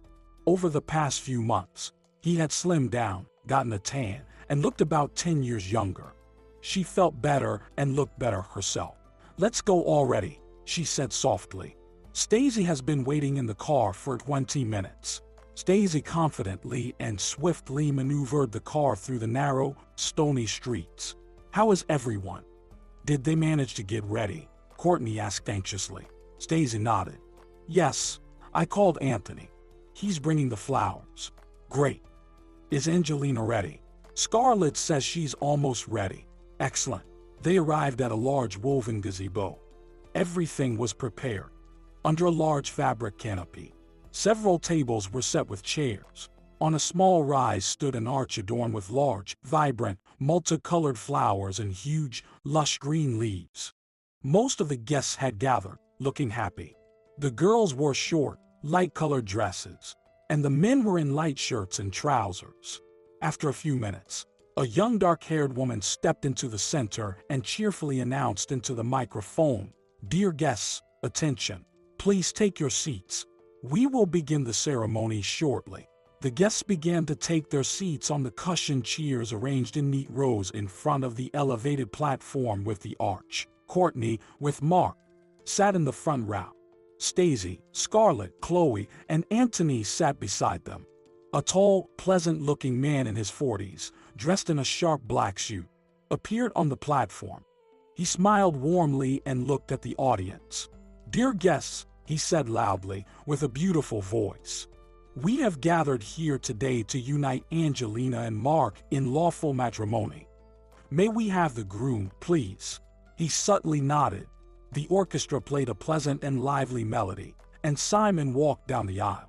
He looked magnificent in a light blue suit with a crisp white shirt. He stood to the right of the man, turned to face the guests, and smiled at them. Although his smile was confident, one could notice a slight trembling in his hands due to nervousness. "And now, we invite our bride, the beautiful Angelina." The music changed, becoming slower and more tender. All eyes were fixed on the bride. Tall, slender, and graceful, she walked slowly down the aisle, allowing those around her to admire her beauty. She wore a light, airy white dress seemingly simple at first glance, with a thin-strapped bodice and a wide asymmetrical skirt, revealing one leg above the knee. Yet, the dress was crafted specifically for her. The groom looked at her with adoration and love, and the bride responded with the same affectionate gaze. Throughout the ceremony, Angelina felt as if she were in a light haze. She simultaneously understood and heard everything happening around her, yet, it felt like she was in an incredible state of euphoria. She saw the beautiful scenery, her parents, friends, colleagues, heard the music, smelled the flowers in the air, but it all seemed distant. The only thing that felt close and real was Simon. She saw his smile, felt him putting the ring on her finger. "I do," she replied to the question addressed to her. "I do." She heard the closest and dearest voice in the world after a few seconds. She only came to herself a couple of hours later. Angelina stood, leaning against an orange tree, and sipped from her glass. Simon approached and kissed her shoulder. "You're scaring me," he said. Angelina laughed. "How?" "Well, usually brides at weddings behave differently. If it's a love marriage, they rejoice and laugh. If they are forced into marriage against their will, they weep. You certainly can't call yourself a repulsive old man. So let's rule out the second virgin. But I get what you mean. Am I behaving strangely?" Her husband shrugged. "Unusually. You smile, touch me tenderly, and kiss just as sincerely as usual. But at the same time, your face looks pensive, as if your thoughts are far away. Sorry, I can't entirely control that. It's true, to some extent. Deep inside, I'm asking myself, is this really happening to me, You know, life flashes before your eyes. You're aware that they use that expression in movies or books when something bad happens to the character, like when he jumps with a parachute or something. She smiled. Believe me, a wedding is more thrilling than any parachute jump. It's like some sort of summing up. I don't know, like the final chapter of a book. When the knight sits at the wedding feast, reminiscing about all his exploits, all the trolls and dragons he had to defeat to reach his princess. Simon smiled. I'm honored to be compared to a beautiful princess. According to the genre's laws, we should now have that famous, and they lived happily ever after. Angelina smiled and looked into Simon's eyes. Exactly like that, she happily said and